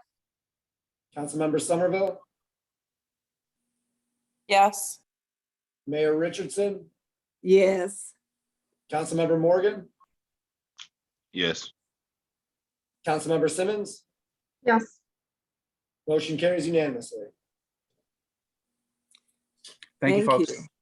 Thank you for coming out, and thank you, Mr. Akers. Mr. Weinhardt, thank you, and both of you have a happy holiday. We're in that season. Thank you. Mr. Jones Chance. Oh, okay. Looks like my video is on. Seems like it's going in and out. I had a question about the curbside and whether or not it was going to whether or not the glass was going to be commingled, or if there was plans to change that, or. So the contract is intended to go into effect on January 1st. So we're going to begin putting out information to residents that glass will be accepted in our curbside recycling stream on January 1st. So there's a couple changes that are going to be to the program. The Recycle Ann Arbor accepts glass. They accept aseptic containers, which are like milk cartons, some juice containers. There's a couple of plastics that they do not take that we list as approvable in our curbside program, but they're very minimal. It ends up being less than 0.5% of what we actually see in our stream. So that shouldn't be a big issue, but we are going to make sure we're advertising those changes and getting the information out there. But the glass will still be, it'll be commingled with the other stuff. We don't have to separate it, is what I'm asking. Oh, yes. I thought that was the issue. Okay. Well, good. So I've been saving my glass up for like 2 years. So. Okay. Brian, we Any need to other work on that. questions? They do have drop-offs that. Right. They're not as close as my basement. Any other questions or comments? Well, once again, thank you both for coming to share with us. Appreciate you. Thanks. Thank you. Council, moving on to the next resolution, resolution number 2021-261. It is resolved by the council of the city of Ypsilanti that whereas the mayor has called for ad hoc public meetings to discuss race and equity in the Ypsilanti area, and whereas city council and city boards and commission members are invited together with the general public, and whereas city council desires to avoid the appearance of any possible violation of the Michigan Open Meetings Act. Now therefore, Ypsilanti City Council recognizes the race and equity meetings as a public meeting, but not official city meetings, and directs the city clerk to post notice of the meetings as public meetings. The city clerk shall accept any minutes of the meetings, but otherwise the city clerk and city staff shall have no further obligation regarding the meetings. I'll move.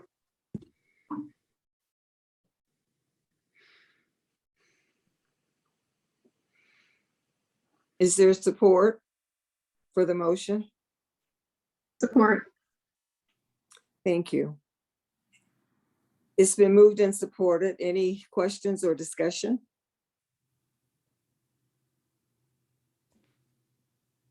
Mr. Jones Chance. Yeah, I'm curious about how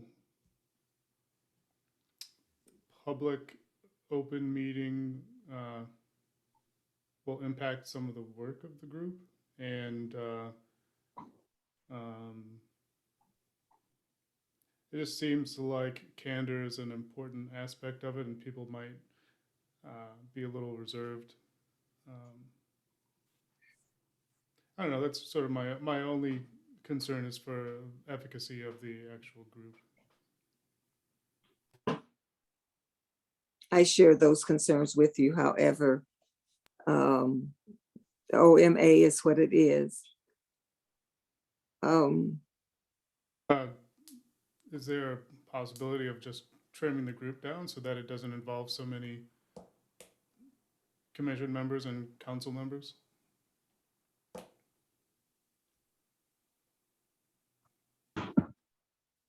I guess that would be a Mr. Barr question, maybe.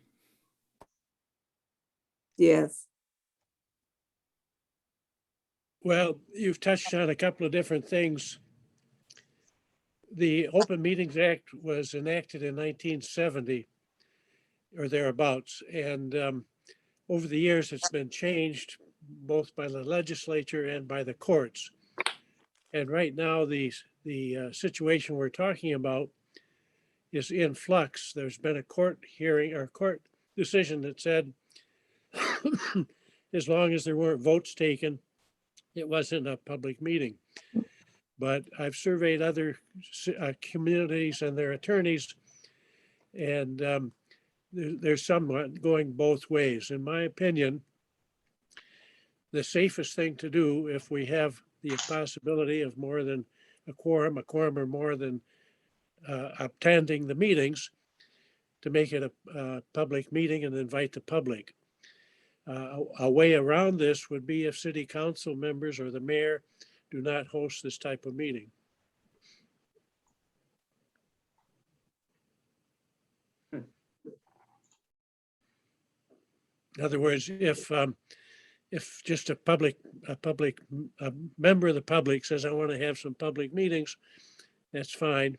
There wouldn't be a problem unless there were public officials that were attending those meetings.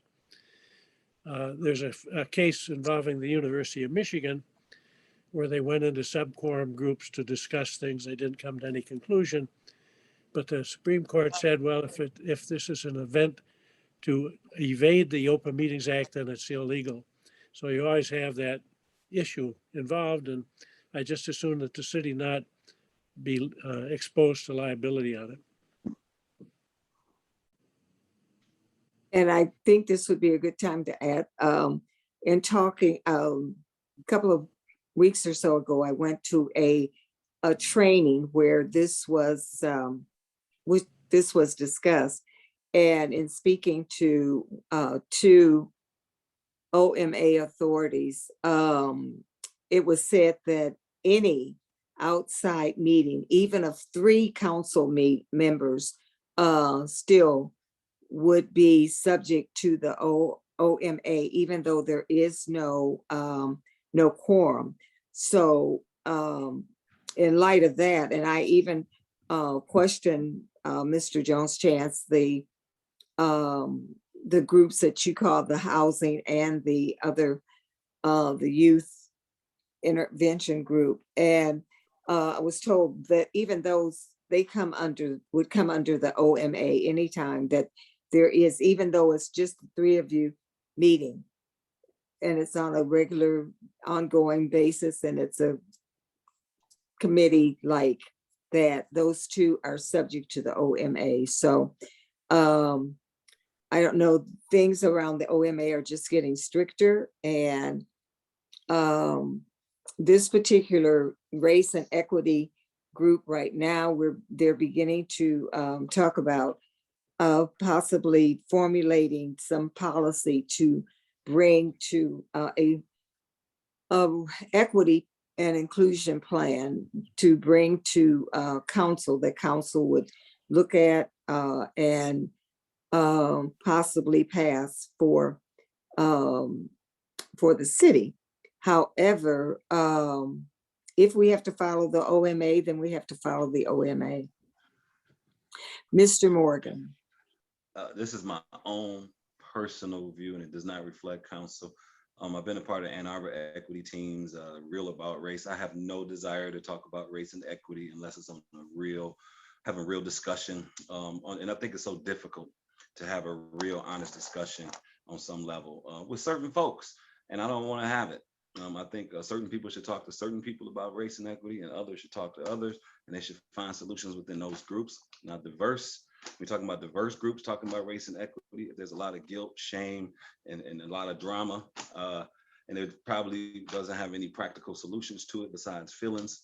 I will opt out of this meeting to make sure the OMA is achieved, because I think we pussyfoot around a lot of true things that have no real meat to them and a lot of emotions involved, and I think that happens all the time.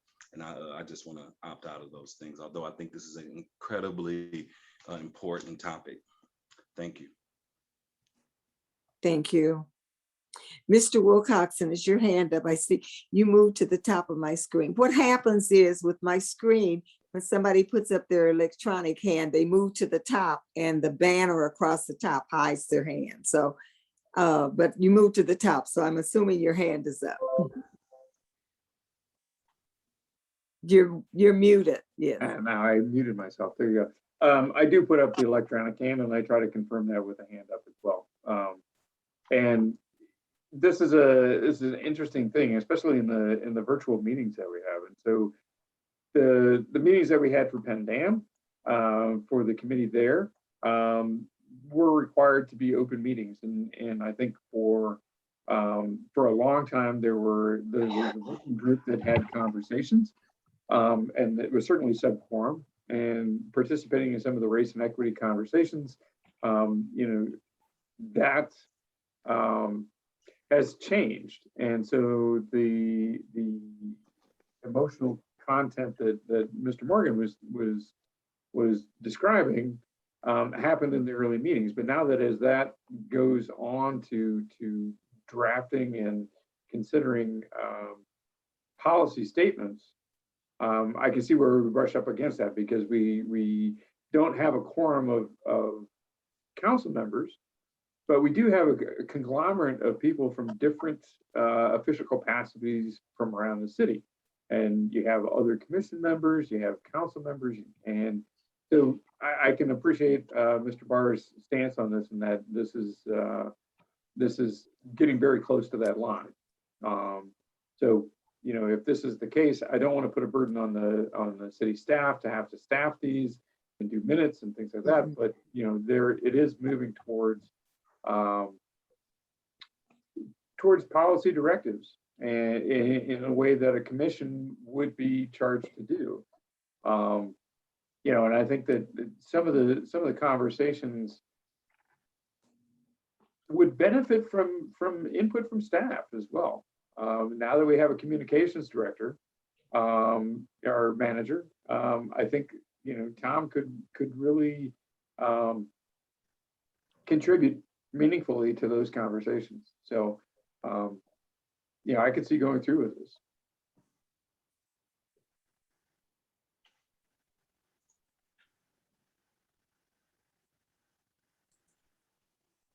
Any other questions or comments from council? If I could, counsel, this resolution doesn't call on city staff to do anything. The minutes would have to be taken by the committee itself.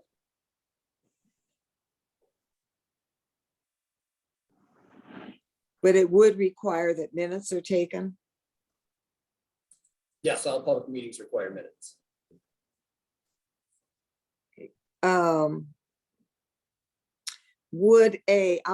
I see your hand, Mr. Jones-Chance, but would a video suffice as minutes? No. Okay. And I'm asking all of this because the two aides that I had that were actually staffing this is by taking minutes and actually running the video, running the Zoom portion, have both gone back to class and so are not as, they don't have as much time as they did. They're still attending, but to try to take minutes and then get minutes out. So, okay, thank you. Mr. Jones-Chance. Yeah, I think some of the concerns that both you and Mr. Morgan expressed, I share, and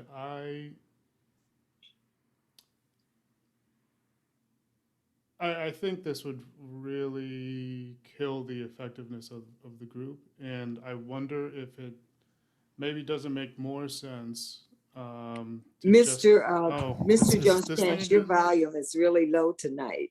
I don't know. How about now? Is this any? I'm speaking at the same volume I always do. I can hear you fine. I don't know. Oh, okay. That's better. Thank you. Okay, I will just try this.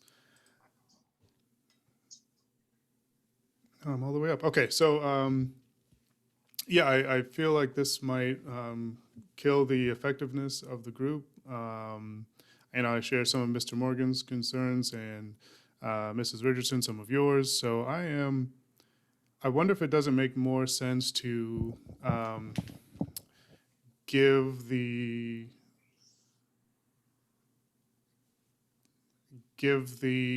meetings be held by another organization. And I think that's more or less what's sort of already happening is the person that runs the meetings is not a part of the city government. And maybe just have the mayor attend and we sort of bar ourselves from meeting and see if or when they bring anything to council. Yeah, I'm just not sure what happens after this and if it will be effective at all. Let me throw this out here. With council in times past, not this particular council, but other councils that I have been a part of, we have established task force that worked on issues outside of council, but they've had also established ad hoc groups that were outside, but they were sanctioned by council. So that would be what this would be. It would bring it under the Open Meetings Act, but it still would be, I think it would be maybe more flexible. Mr. Barr, could you comment on that? Yes, certainly. I'd be happy to. The problem that you're facing is one partly of perception. And the Open Meetings Act was enacted because the public had some perception that officials, elected officials and others, would get together behind closed doors and smoke-filled rooms and make a lot of decisions in secret.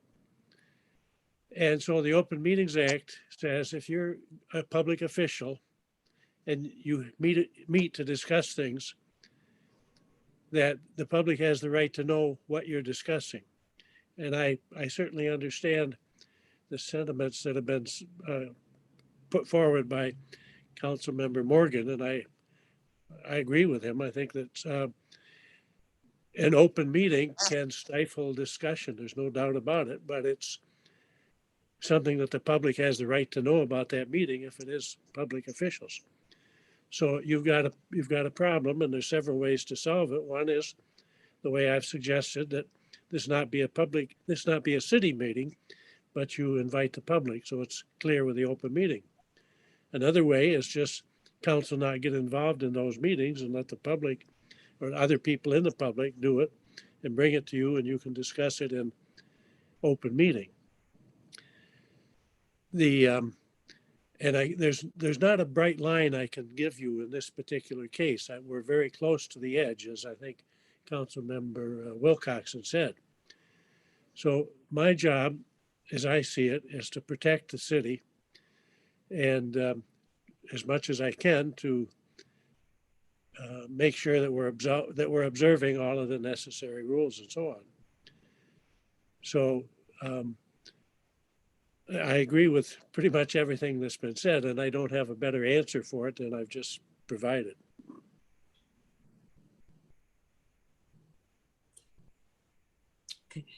Mr. Wilcoxon. So it seems that if the meeting continues the way it is, and the next meeting that is called would have to be noticed in this way according to this resolution, then at that meeting, those present can decide whether they're going to take this offline and have it being a private conversation, facilitated by Marty Bombeck, or continue with an official standing. But at this point, I think this resolution kind of makes it clear that right now, as it stands, we're dancing on that fine line. So I see passing this, and if at that future meeting, if people decide that they want to have that conversation in a different way, then that needs to happen at that meeting. But as it stands, I think this resolution makes sense.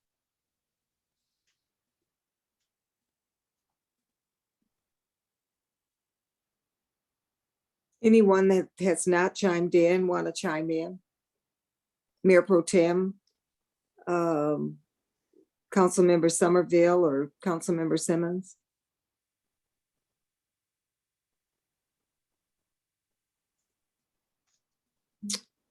Okay, seeing none, I think I agree with Mr. Wilcoxon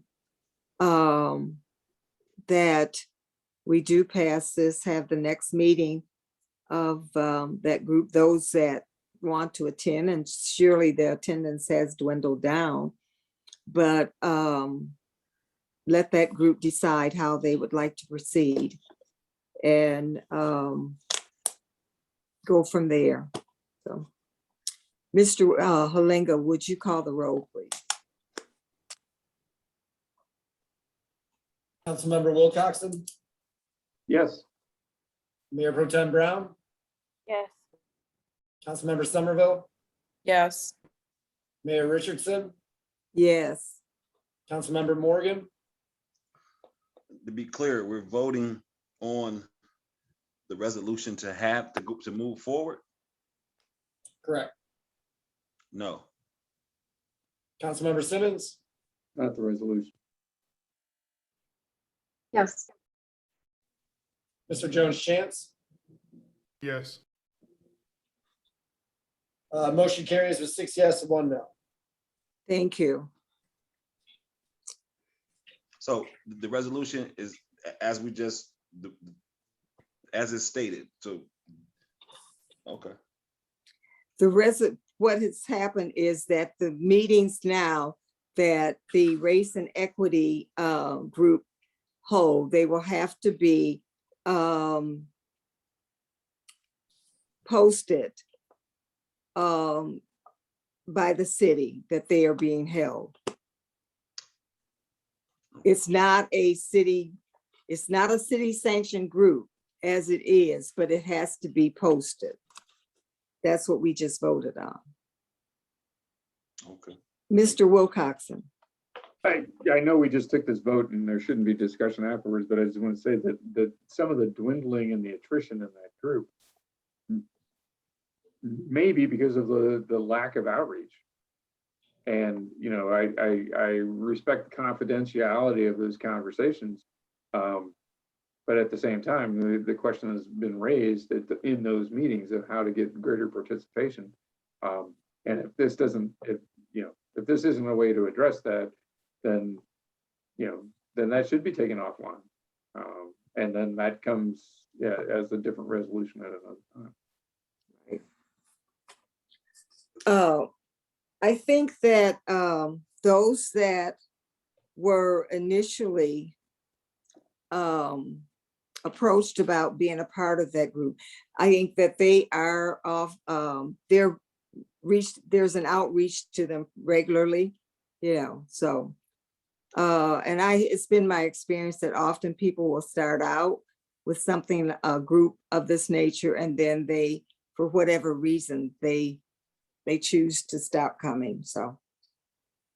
I just wanted to reiterate that this is a very important conversation, and however we can have this to include as many people as possible, I support that. I do too, so. Okay, let's move on with the agenda, please. Council, one thing just before moving on is just make sure that the minutes are done according to the Open Meetings Act. The noticing is done per the Open Meetings Act, which means I have to post that 18 hours before any meetings occur. So look at the Opens Meeting Act before you move forward with any of this. Okay, the next meeting is scheduled for December 13th at 6:30. So you'll have to forward me the notice to post. I will. Okay, thank you.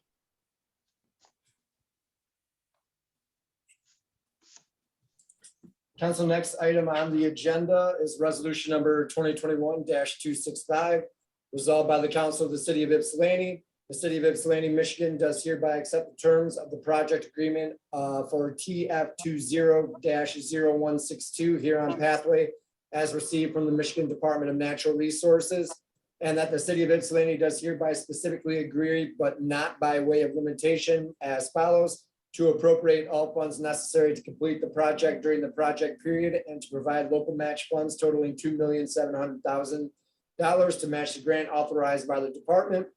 Whereas the applicant commits $120,000 of said local match from its own resources and additional confirmed funds from the following resources: Transportation Alternative Program, $2,242,500, Watts Federal Aid, $125,000, MDOT match for federal aid, $25,000, Washtenaw County Parks and Recreation, $100,000, Charter Township of Ypsilanti, $120,000, to maintain satisfactory financial accounts, documents, and records to make them available to the department for auditing at reasonable times, to construct the project and provide such funds, services, and materials as may be necessary to satisfy the terms of said agreement, to regulate the use of facility constructed and reserved under this agreement, to assure that the use of thereof by the public on equal and reasonable terms, to comply with any and all terms of said agreement, including all terms not specifically set forth in the foregoing portions of the resolution.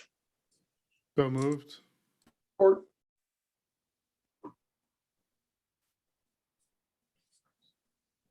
It's been moved and supported. Any discussion or questions? Okay, and I see Ms. Wessler has joined us. Do you have some words for us, Ms. Wessler? Just briefly, I want to say this is from the Natural Resources Trust Fund grant that we were awarded last year. We have been awarded another one this year, but we have not seen the agreement for that yet. We were doing some of the paperwork for this grant when we realized we hadn't quite dotted our i's and crossed our t's in the last one. So that's why this is before you tonight. Thank you. And so this is actually for the grant that we got last year. Yes, so this is for the pathway over 94. Right, okay, thank you. So are we expecting another one for this year? Yes, to perform accessibility improvements and to improve parking at the north end of Frog Island Park. Okay, thank you. All right, any questions for Ms. Wessler, comments?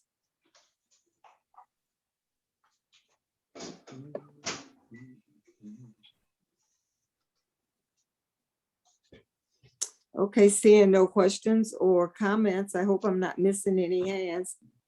Mr. Halinga, would you call the roll, please? Mayor Pro Tem Brown, Yes. Councilmember Somerville, Yes. Mayor Richardson, Yes. Councilmember Morgan, Yes. Councilmember Simmons, Yes. Mr. Jones Chance, Yes.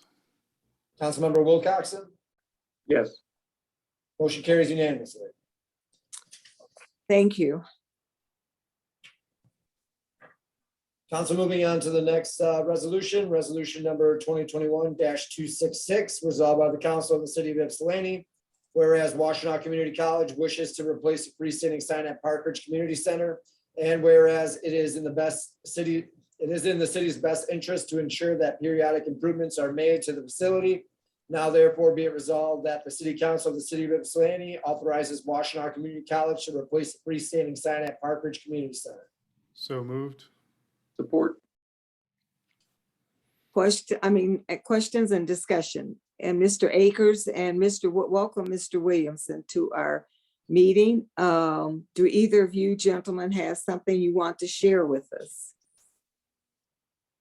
Mayor, I can give a brief Okay, overview thank and you. then turn it over to Mr. Williamson if that works out well.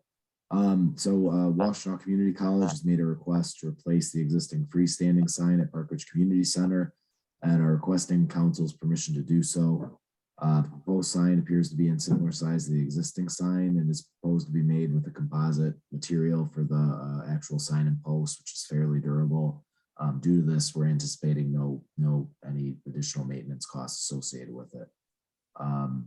Mr. Williamson, I'll turn it over to you to give an overview. I didn't have anything to add. I just after I talked to Mr. Akers just about the procedure, I didn't know that this was part of the procedure. So in previous years, as most of you know who've been engaged with me at Parkridge, we kind of did things, which I've learned in my new position as a director. Now I did things wrong in my role as a WCC employee, and I've been doing things wrong as a person trying to work within the rules and regulations related to the city. So now I am learning, more about the processes and everything. So just wanted to make sure I follow the proper procedure when we want to make any type of adjustments or enhancements to any part of the building. I would just like to thank you for that. I would just like to ask you two gentlemen, do either of you have a picture of the sign that you want to put up? It's sent I don't have it on me, no, but I sent an email a while back. The image of the sign should have been included in the council packet. I think if you give me one moment, I can tell you what page number it's on. Okay.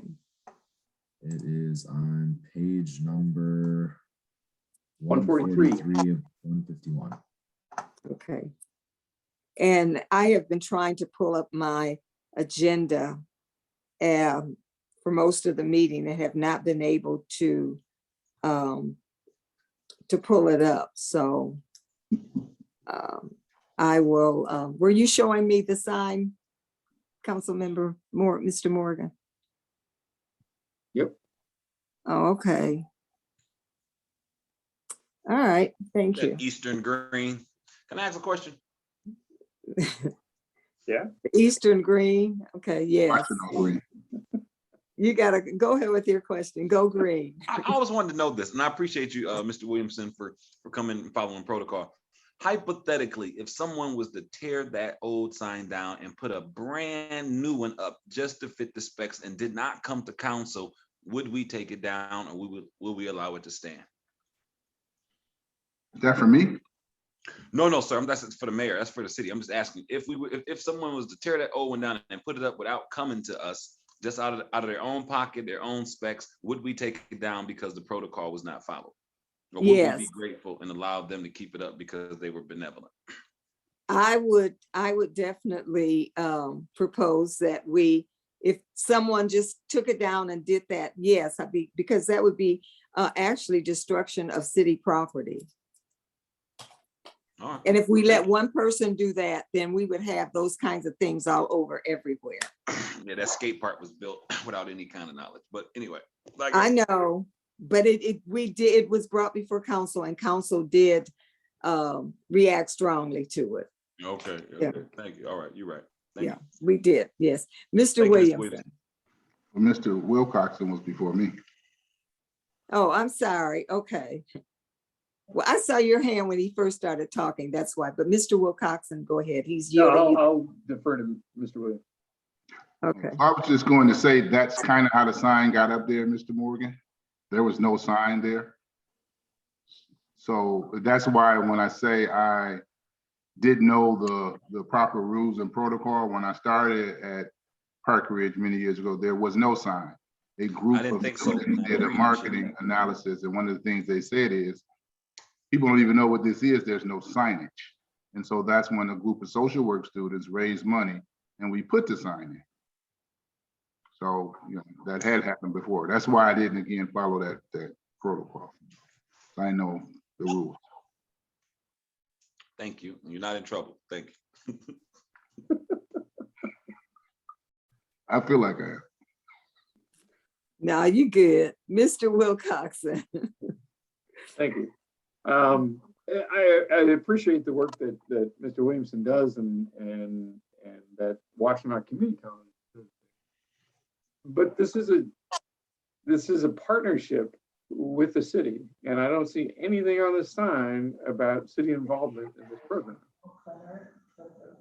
And I thought that was just kind of strange. It was like, you know, Washtenaw Community College is prominently displayed there. The city's involvement is totally absent. What's the patient's name? Comment? Okay. So for me, one, and just for you, Mr. Morgan, too, I don't like the sign at all, but we need to follow WCC's protocol. We're going to use WCC's funds. And so if we're going to do signage, then that's the way that WCC signage is throughout the school. I'm a Go Green Eastern and WCC person, but that sign is, so maybe we could look at the other way to do the sign. Well, I think maybe we need to have some negotiations with WCC on that sign, in that because of the location and the fact that there is a partnership, or there's a collaboration, or there's a working together, however you want to put it, between the city and make that part of, if we have to make that part of the MOU, make it part of the MOU or whatever, but maybe there can be some negotiations between that. And city manager, who would you want to assign to do those negotiations? Mr. Akers or yourself?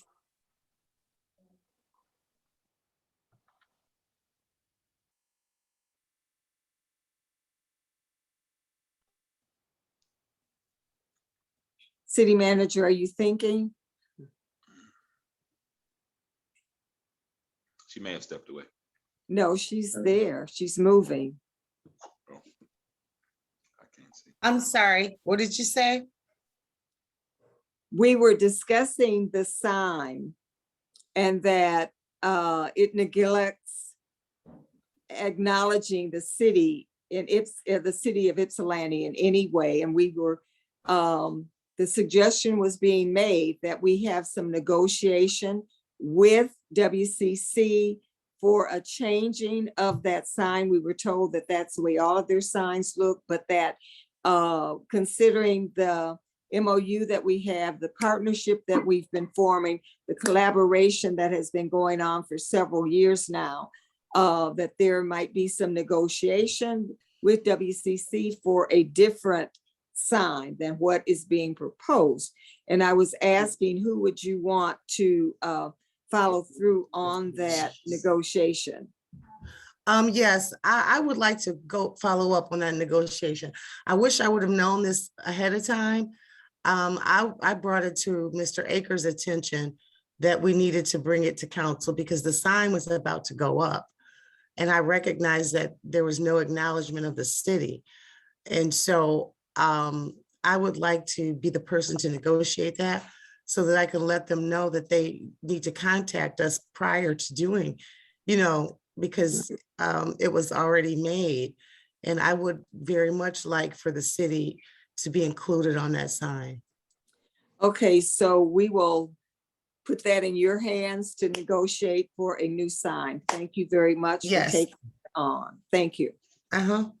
Okay, and Mr. Williamson, I see your Sign's hand. not made, it's in draft form, so there was no sign made because there's certain permits that need to be, I don't know, made. And the guy who from the sign company knew that, so that's when I talked to Mr. Akers about it. There's no sign made, that's no more than. Okay, that's great. Okay, There's no all more right, than- well, that makes it even better. Better. Yeah, It's just a picture.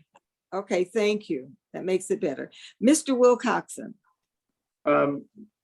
So it seems like I could amend this resolution to add that we authorize the city manager to negotiate inclusion of acknowledgement of the city's contribution on the sign. Is there a second to that motion? Is that Mr. a Morgan motion? supported it. Thank you. Okay, Can I, perhaps it just makes more sense just to table this? And then, because I imagine council will want to see the sign before approving it. So perhaps it makes more sense to table it until the 21st meeting and then bring back a new design. I withdraw my motion and I move to table this until. no, we can vote on your motion being added to the resolution. We can vote on that and then table it. Well, if you amend the resolution with that and table it, the resolution doesn't do anything. That resolution's tabled. So you can table this and bring it back with a different design. But if you amend the resolution and then table it, it doesn't do anything until next meeting anyway. Right. So I move to table this and go through with the process we just described. Been moved and supported to table the resolution.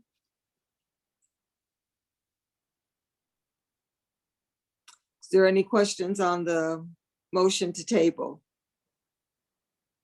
Discussion? I would just like to say that I would still like for the city manager to do the negotiating between now and when this is brought back off of the table. So having said that, seeing no other hands, Mr. Halenga, would you call the question, please? Councilmember Somerville, Yes. Mayor Pro Tem Brown,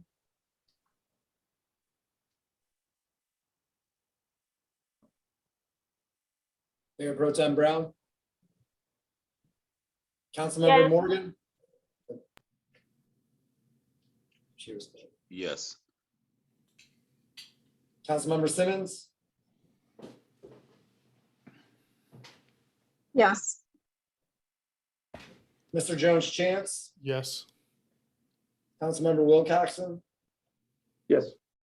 Mayor Richardson, Yes. Mayor Pro Tem Brown, Yes. motion carries unanimously. Thank you. Thank you, Mr. Williamson, for coming to course. share with us, and thank you, Mr. Akers. Appreciate both of you. All right, thank you.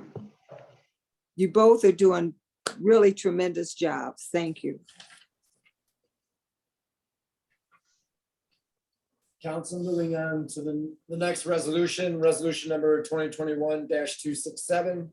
Resolved by the council of the city of Ypsilanti, whereas the state of Michigan has faced tremendous challenges because of the COVID-19 pandemic, but at the same time has been presented an opportunity to change the trajectory of the state's quality of life for decades to come. And whereas the Coalition for a Strong and Prosperous Michigan set out to thoughtfully answer how to strategically invest the billions of dollars the American Rescue Plan dedicated to the state to support individuals, education, small business, infrastructure, and government. And whereas community and business leaders came together to discuss their priorities and listen and learn from each other. Together, they developed a comprehensive roadmap to amplify the ARP funds. And whereas the Michigan Prosperity Roadmap proposal focuses the state's $6 billion in ARP resources in coordinated fashion across 5 key areas: infrastructure, fiscal health, thriving communities, strong economy, and public health and safety. And whereas the state's water infrastructure is in desperate need of repair and replacement, the proposal allocates $2.5 billion in resilient and sustainable water systems with key investments going to lead line replacement, drinking water, and stormwater. And whereas high-speed broadband access increases economic development and access to educational opportunities for communities across Michigan, the roadmap provides $500 million in broadband investment in areas such as infill broadband grants, statewide mapping and enhancing the Connecting Michigan Communities grant.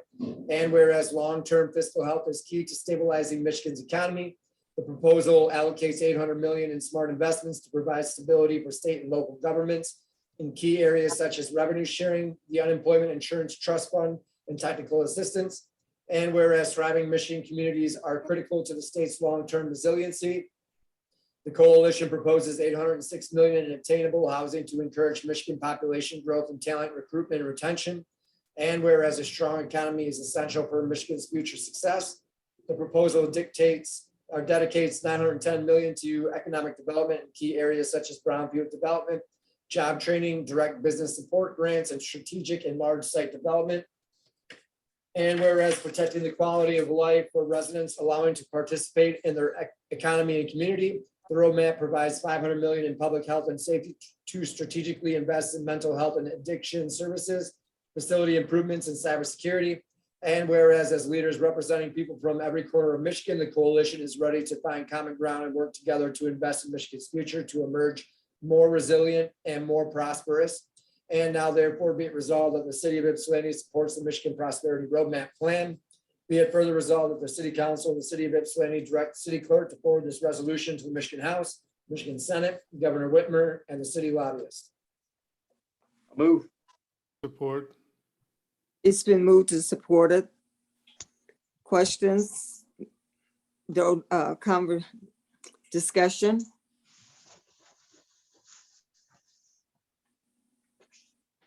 Do we have anyone that was going to enlarge upon this or speak to it? Mayor, you asked for this resolution to be on the agenda.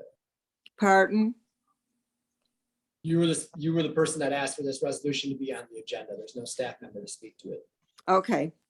I just didn't know if there was someone else. Okay, so, yes, I just thought I received a request for a support for this, and it was something that the MML is supporting and would like for council to support it, but open for discussion.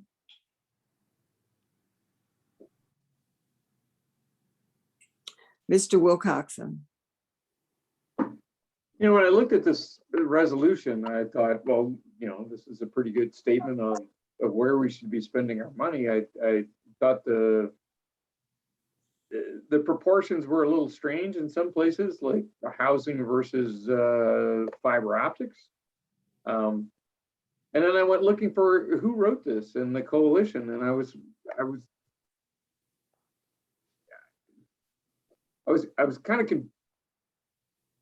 frustrated in that I couldn't find the exact makeup of this coalition. And I went to MML's site, and there was a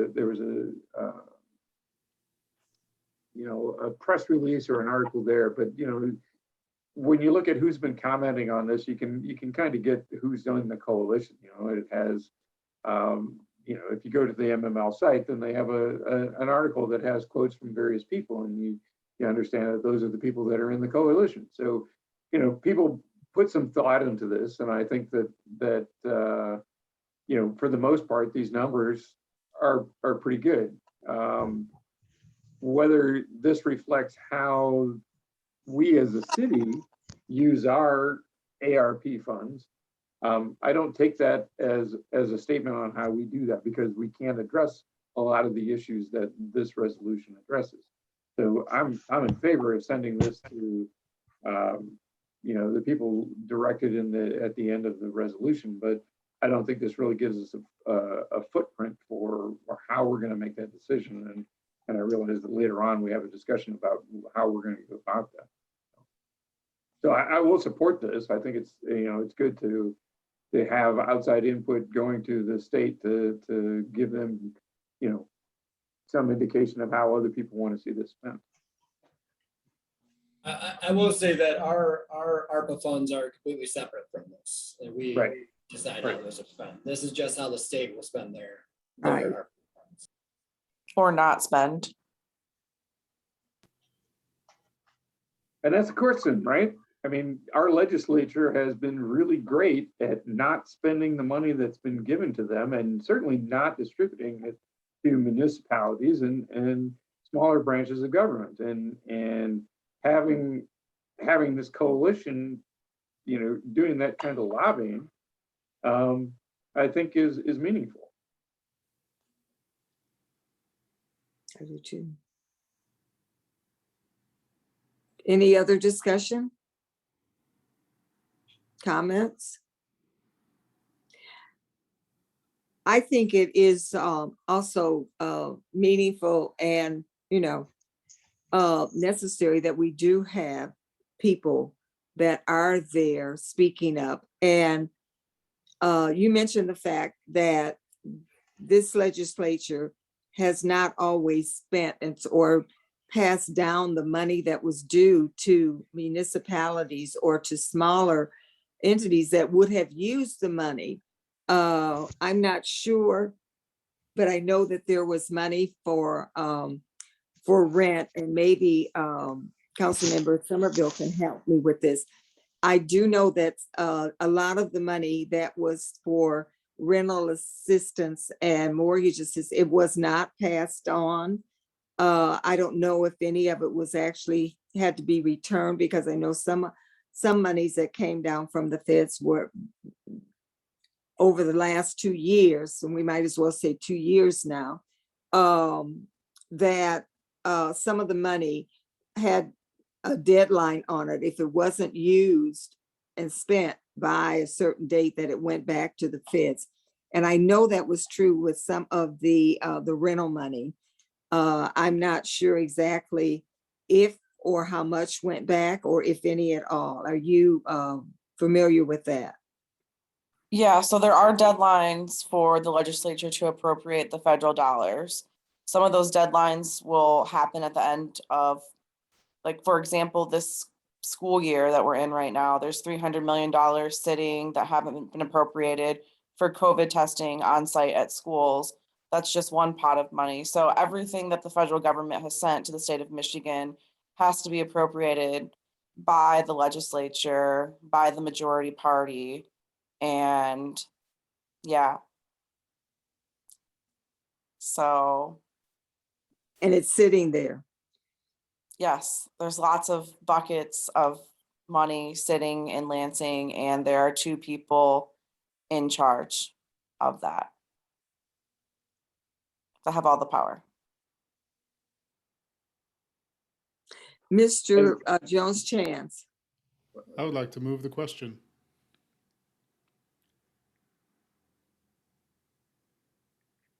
Does that require a second? I'll second. Okay, it's been moved and second to call the question. The vote is on the question. The vote is on to call the question. Mayor Richardson, Yes. Councilmember Morgan, Yes. Councilmember Simmons, Yes. Mr. Jones Chance, Yes. Councilmember Wilcoxen, Yes. Mayor Pro Tem Brown, Yes.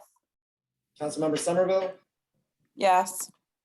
Motion carries. On the resolution, Councilmember Morgan, Yes. Councilmember Simmons,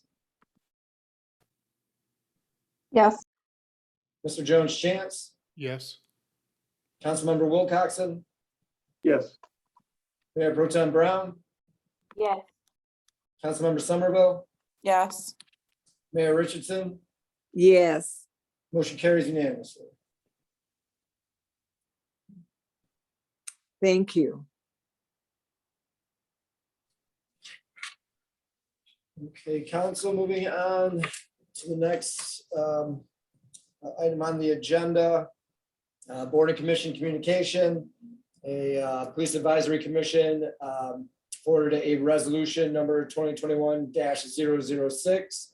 And this is to for state law to change in order for individuals to consolidate expungements Currently, if a person has a conviction in different jurisdictions, they have to apply to each of those jurisdictions for expungement.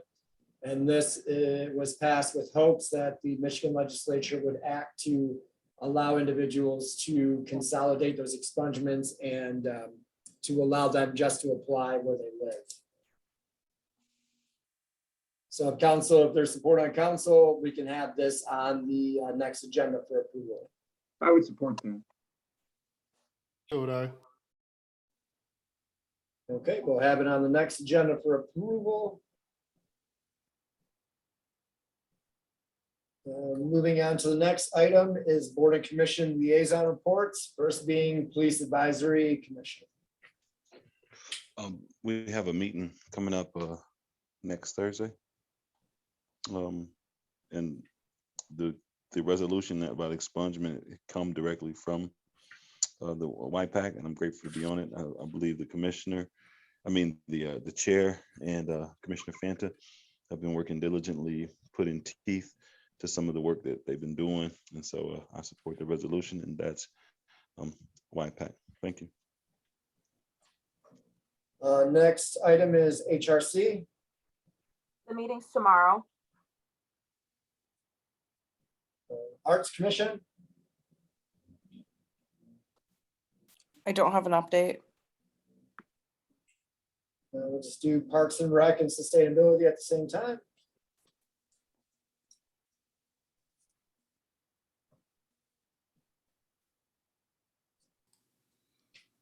You were muted the whole time. Well, I didn't have anything useful to say anyway, so it's just fine. Both of those are coming up later in the month, Sustainability Commission next week, and Parks and Commission. So I'll have more at the next meeting. Next item, Historic District Commission. Nothing to report. The Planning Commission and ZBA. ZBA hasn't met, and the Planning Commission meeting was mostly about curb cuts and plantings at the upcoming marijuana facility on Michigan and First.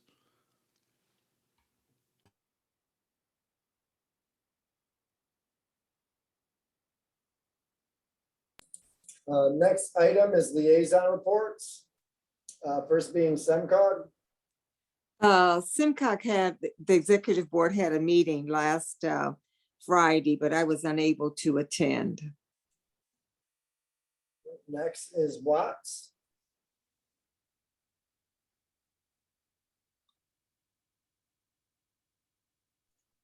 Sorry, I don't have anything new to update on that. Urban County. Urban County met last week, and most of the discussion was around the uprising again of cases of COVID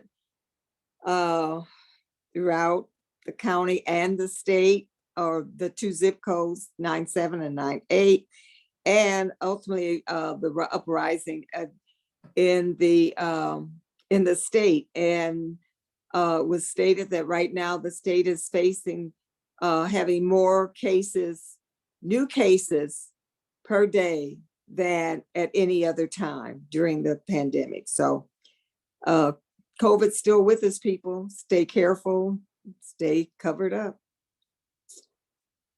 Next item is Ypsilanti Downtown Development Authority. The DDA has not met since our last meeting. There's a Operations Finance Committee tomorrow, and then our meeting will be the week after.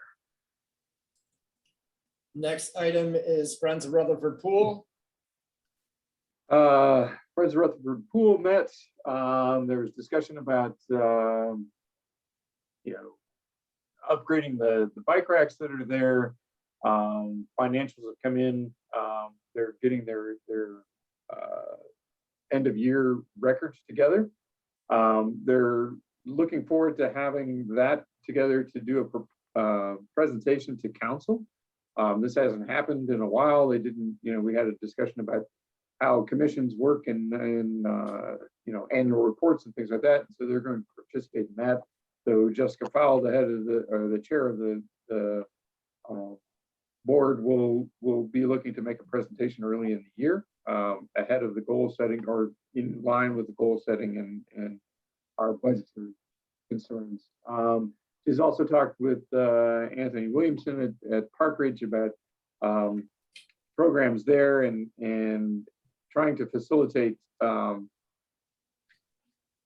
transportation between the summer program at Park Ridge and the pool. So there's a number of scholarships that are awarded each year for families and individual participants, and that's where they're looking to expand. They're looking to gather more money and do fundraising at the end of the year like everybody else, and get sponsors in line with previous years when they've had full capacity.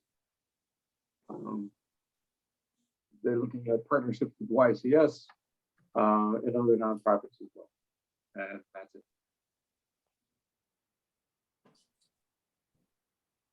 Council, next item on the agenda is council proposed business. Mr. Jones Chance.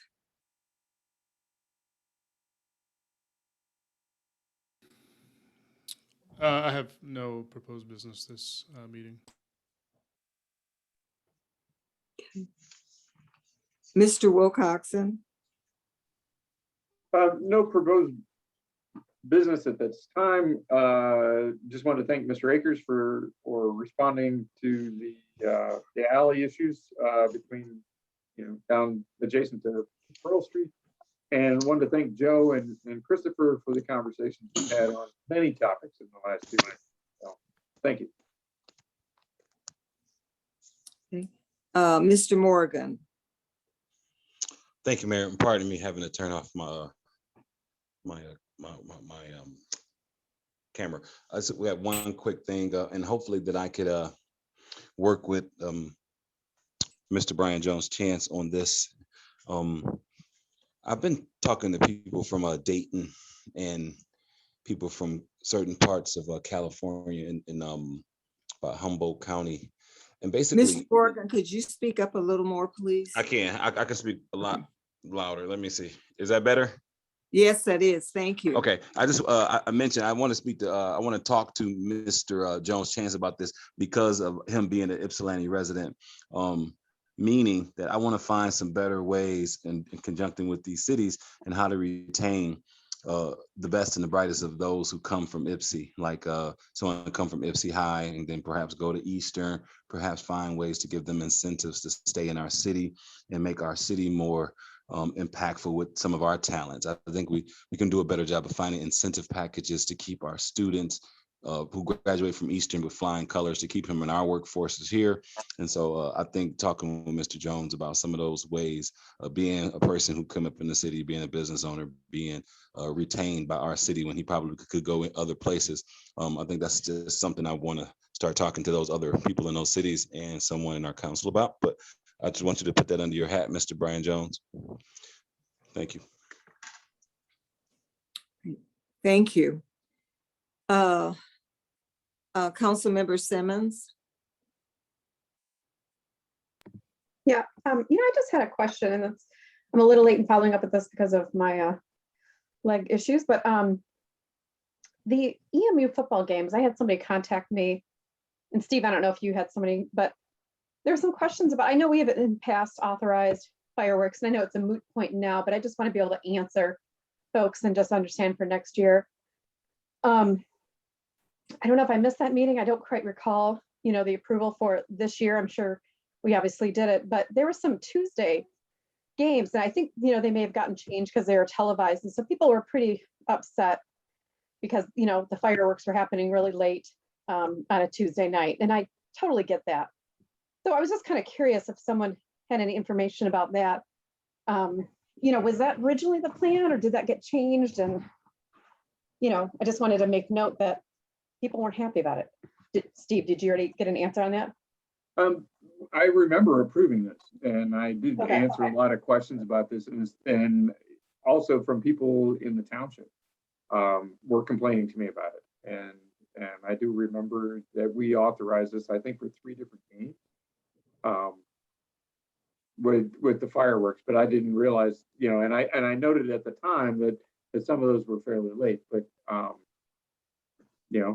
guess I would change my vote next time around based on the number of people that had complained to me. So Yeah, and I think, I'm fine with it on a Saturday night, for a couple football games, but I think in the future going forward, I would put that caveat that if it's gonna be a weeknight, that it's a no, so. How late were they? I don't think they went past 10 o'clock, but it was pretty close. no, it was later than that. It was between 10 and 11 o'clock because I remember sitting up reading in bed and listening to it and looking at my watch and going, yeah, that's beyond the pale. Yeah, I heard him too, and it was like, I didn't remember if it was past 10, but yeah, it was pretty late, and I think it was totally not reasonable. What is for whatever. So What is the time on our noise ordinance? I think it's 10 p.m. But this to me is like, Fireworks are different. yeah, this is like, because they're pretty darn loud too. So I guess my suggestion, like in the next year, and again, I know that we've approved these year after year. I think I might not have been at that meeting this year because I don't recall anything about Tuesdays, but is that maybe there's a caveat that if it's a weeknight game that the fireworks aren't approved, because I know sometimes schedules get changed because of television time, and these were televised games. That's why I think they were on a Tuesday night. So anyway, just wanted to understand that. What is, I do know that what is the time on the fireworks for the 4th of July? Is that different than the 10 o'clock time? I don't recall. Joe, could you answer that for us? No, I think it's the same. No, so I believe you can go actually till midnight on the 4th of July. There's a state law. I'm unfamiliar with it directly, but I think it's later. I don't think there's, I think, and it might even be 2 a.m. that you could let. Well, it Okay. doesn't get enforced anyways. I see Mr. Bauer has joined us. Yeah. Yeah, there is a state law on this. I don't have it at hand, but I can furnish it to council, but I think there are different times for different events. Okay. All right, thank you. The 12 o'clock was really coming to mind, so I'm not sure. Okay, but point well taken. Yes, thank you. Mayor Pro Tem Brown. No business on tonight. Councilmember Somerville.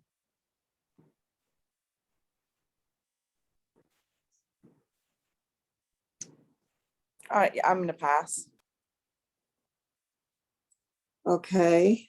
Well, the main thing that I had, and it is on I see the city manager also has a discussion on it, so I will leave that, but I want us to leave here tonight before we have ward meetings, I would like to have us, as soon as possible, call a community-wide ARP meeting. I think it's long overdue. I have people calling, people texting, people, when I was out and about, if people ran into me, they were saying, when are we going to meet? So I think the first thing we need to do is possibly have a community-wide plan, community-wide meeting, and then we can go back and follow the city manager's suggestions of ward meetings, and then bring it all back to, I think her list was bring it back to eventually to a council meeting with public hearings. But I do know in January, we're coming to a point where we are going to come January 1st, our first meeting in January, which I believe is either the 7th or the 11th. I'm not don't remember exactly. We will be back in person. And I think it's going to be harder for people to come in, particularly if we continue on with the COVID surge that we are under. We do not have room in our council chamber for people to really separate and move about. So I'm not sure how we're going to do that, but that was one of the things that I would like for us to, even now, to discuss, throw out some dates for a citywide council meeting. I'm not council meeting, but community meeting on the ARP funds. Mr. Jones Chance, is that your hand up? Sort of. I would much prefer, and this is just speaking on behalf of my ward and my constituents, is there's a propensity, I think, for their voices to be drowned out when we start with community-wide events, and I would much rather do the ward meetings prior to a more general meeting. And I would like to know that I see the memo here, so yeah, that's my only preference that I'd like to register. Okay, have you approached your ward about a meeting? Because I know the city manager suggested that we have ward meetings some time ago. Have you approached the ward or talked to them at all about, or any of the members? Okay, thank you. Okay. Well, I do think that we would, even with that, if you want to have ward members, any council people want to have ward meetings with their ward before, but I would like for us to decide tonight on a community-wide meeting. Like I said, I get bombarded from all different sorts about when we're going to have a community meeting on this. So if we can set a date, that would certainly allow me to be able to say the next time I am approached that there is a meeting coming up on this date. Councilmember Somerville, is your hand up? Mm-hmm. Okay. Yeah, I would actually prefer to have 3 separate meetings. That way we have smaller, if they're going to be in person, they're smaller and we can space out more in whatever place we're at. And if it's just 2 council people, then we could still do something on Zoom and we could do more than one form of meeting. I guess I think people are asking when we're going to have meetings on this, not a community-wide one. People want to know what we're doing because we haven't done anything. But to Brian's point, I wouldn't want the needs and desires of people in Ward 3, which are much different from people in Ward 1, to drown out what folks are hoping that we're going to focus on with the limited amount of funding that we're getting from the federal government for COVID recovery. So I'll be interested in what other council people think. I just think with the fact that we literally are in the 4th surge, nothing is going to get better. It's only going to get worse. I prefer to have smaller sessions in person and have the ability to also do something virtually because it won't be a violation of OMA. Okay. I'm not opposed to the ward meetings. That's not what I'm saying. And what people are coming to me with is they want the community-wide meeting. And the community-wide meeting, the date can be after the ward meetings, but we need to set, if you want to do it that way, we need to set we need to set dates tonight, I believe. Mr. Jones Chance. Yeah, why is the public hearing at the city council meeting not adequate for a community meeting after we have ward meetings?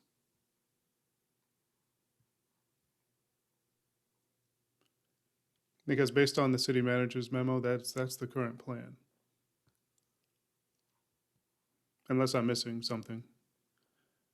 Or unless my No, mic that's what the isn't memo working. says. Oh, okay. I also, sorry, just to also, I brought this up like 3 months ago. I think we need to make sure that we're organized when we're even seeking input, because we don't want to be directing conversations in circles around things that we can't even allocate the funding for. And that's going to cause a lot of chaos and a lot of confusion, and it's going to upset people when we don't do something that we can't do. And that's not something I'm interested in. I think that we need to be responsible and do this in a way that's not going to cause any confusion. People are gonna be confused regardless, because this stuff is all confusing, but I would really like if we could limit the amount of confusion on what this funding can actually be used for. I agree with that. And that's one of the things that I think that if we had a community-wide meeting and set those things out, have those things set forth. I have even, and I'm waiting for an answer. I had approached Congresswoman Dingle if she or someone from her staff would be willing to come and really lay out what these funds can be used for before.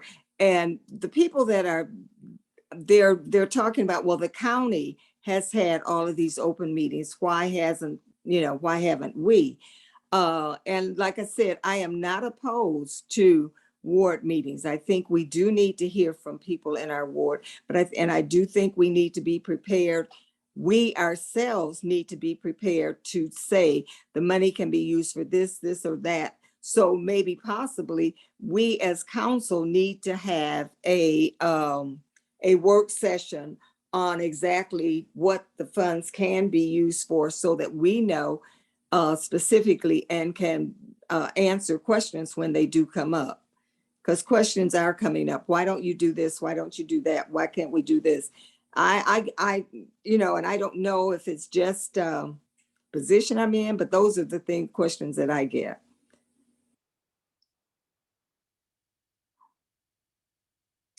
Mr. Wilcoxon. Thank you. So consistency of messaging is imperative in this conversation. And having individual meetings is great, but the way that the city manager's memo is worded, during these meetings, city council navigate the conversation to ensure the suggestions received fall within the parameters of how these funds can be spent, which puts onus on city council to understand the ramifications of this. And having been through many conversations about how these funds can be used, it's changed over time. And I have to say that I'm not current on what the understanding is from the federal government and from the state government. And so that needs to be consistently communicated across the wards, because you're going to have 3 different conversations otherwise. Right. And so I have no problems with having the ward meetings, but we need to, as a city, have consistent messaging and documentation and information about that. So I see Clerk Kalinga has got his hand up, so I will defer to him. Every MML meeting that I have been to, that they always speak about ARP funds, and they say, do not decide what you want to spend these on yet. We still have no idea what federal dollars are going to become available for other things. So their advice is just to, take your time. You don't have to even earmark these funds for another couple of years. Right. So I'm always on say, let's be cautious and spend the money the way that it can be most useful. Which is why in the city manager's memo, it does list a survey that could be clearly drafted that can point people in direction how these funds can be spent. And then that gives data to council to have those meetings.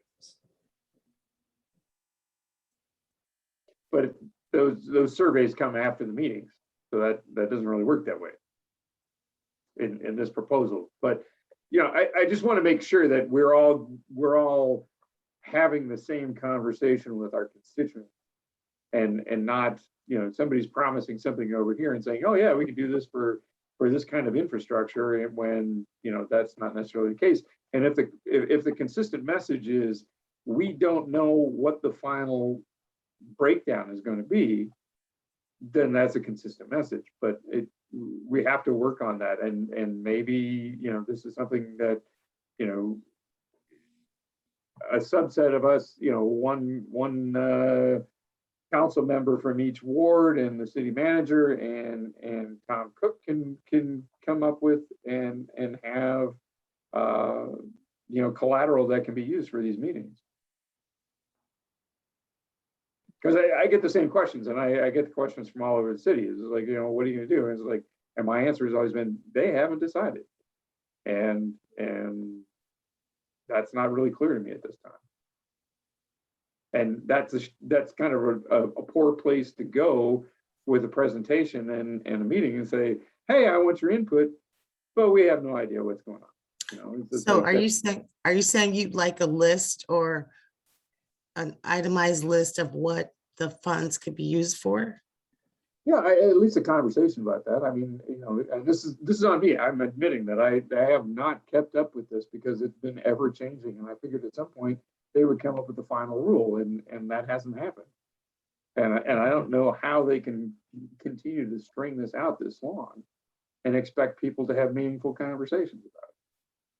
So yeah, that would be very helpful. Right, I think these meetings are meant just for dialogue. There's no promises being made.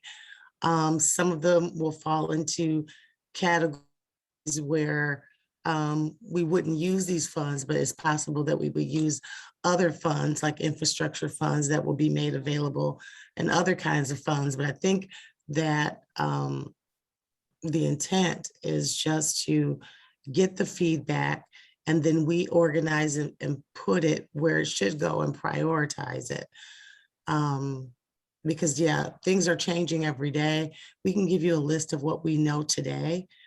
And we're trying to follow the guidelines, which is don't do very much of anything because a lot of money is coming down for those projects. But there are some things that we can do. I mean, we can cover lost revenue.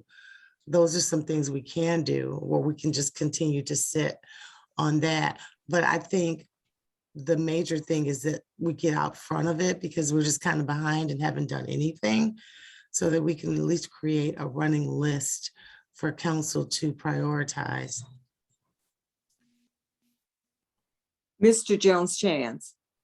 Yeah, I also think it would be beneficial if we could coordinate this a bit so that we could have, you know, one or two knowledgeable staff members present at these meetings. Most definitely.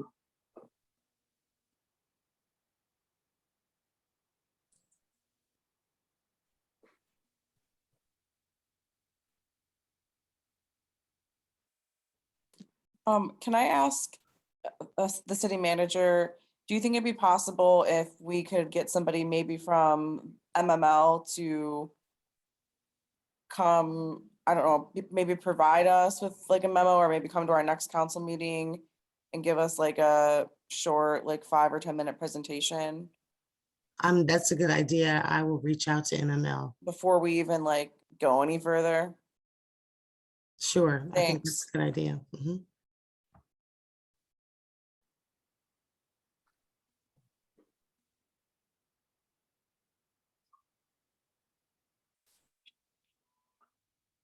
Yeah, I do find it funny that the state treasury calls it the interim final rule. What was that? The state treasury calls it the interim final rule, which it doesn't Oh, make sense. that's true. The interim, right. And we saw what the draft social equity left us with, right? Yeah.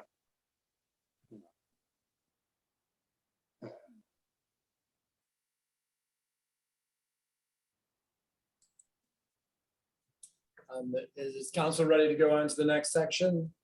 No, I do have, I had, oh gosh, a couple of other things. I would like for us to begin thinking definitely about dates, because as I said, come January, we will, our meetings will be in person unless there is a change.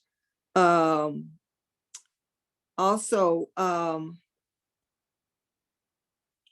there's some petitions that are being circulated, that one in particular that would, the way it is written or the way it is presented, it's presented to purposely to mislead people. So I think if we are, I don't care if people really feel that they want to sign it, then sign it. But the petition that is being circulated, it is to change the voting laws here in Michigan. And who knows, if they're changed, it might just means that it takes away our vote, that we're not left, that we're left without a vote. So the petitions that are being signed, so please just alert your people, be alert yourself and alert other people about signing petitions that they're not really fully understanding and have a full knowledge of, please. Steve, I shared something else with you today that we wanted to discuss tonight. Can you help me remember it? I had a day that I had any number of things coming my way. Yeah, the two things that we discussed were the YCS, Teresa has been here, and the ARP money. Okay, yes, so, okay, we got those. All right, but please, we do need to definitely think about dates for our ARPA money. Whether it's changing or not, we need to give our community an opportunity to begin to speak about it, making no promises, but at least beginning to hear them so that we have ample time to process it. Okay, city manager remarks. Actually, in the interest of time, I will pass since we've already discussed some of this ARPA things. I know we still have closed session, so I will pass. Oh, that's true. And we need to extend. Can we have a motion to extend? We went right past 10 o'clock. Just. I moved to extend to 11 o'clock. Is there support? Support. All in the favor of extending to 11 o'clock? Nay. Aye. Mr. Linga, would you call the roll? Because we're hearing all kinds of things. Roll on this. Yes, please. On the extension to 11 o'clock, Councilmember Wilcoxon, Yes. Mayor Pro Tem Brown, Yes. Councilmember Somerville, No. Mayor Richardson, Yes. Councilmember Morgan, Councilmember Morgan, Councilmember Simmons, Yes. Mr. Jones Chance, Yes. Councilmember Morgan. With 5 yes, 1 no, and 1 absence, the motion carries. All right, thank you.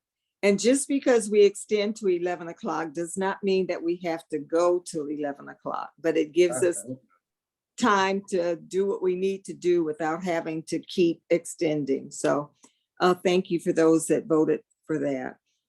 If there's nothing else for our open meeting, do we need a motion to go into closed session? Prior Or to do we doing get that, there is one communication. It's the goal setting dates, January 6th and 13th, which are both Thursdays.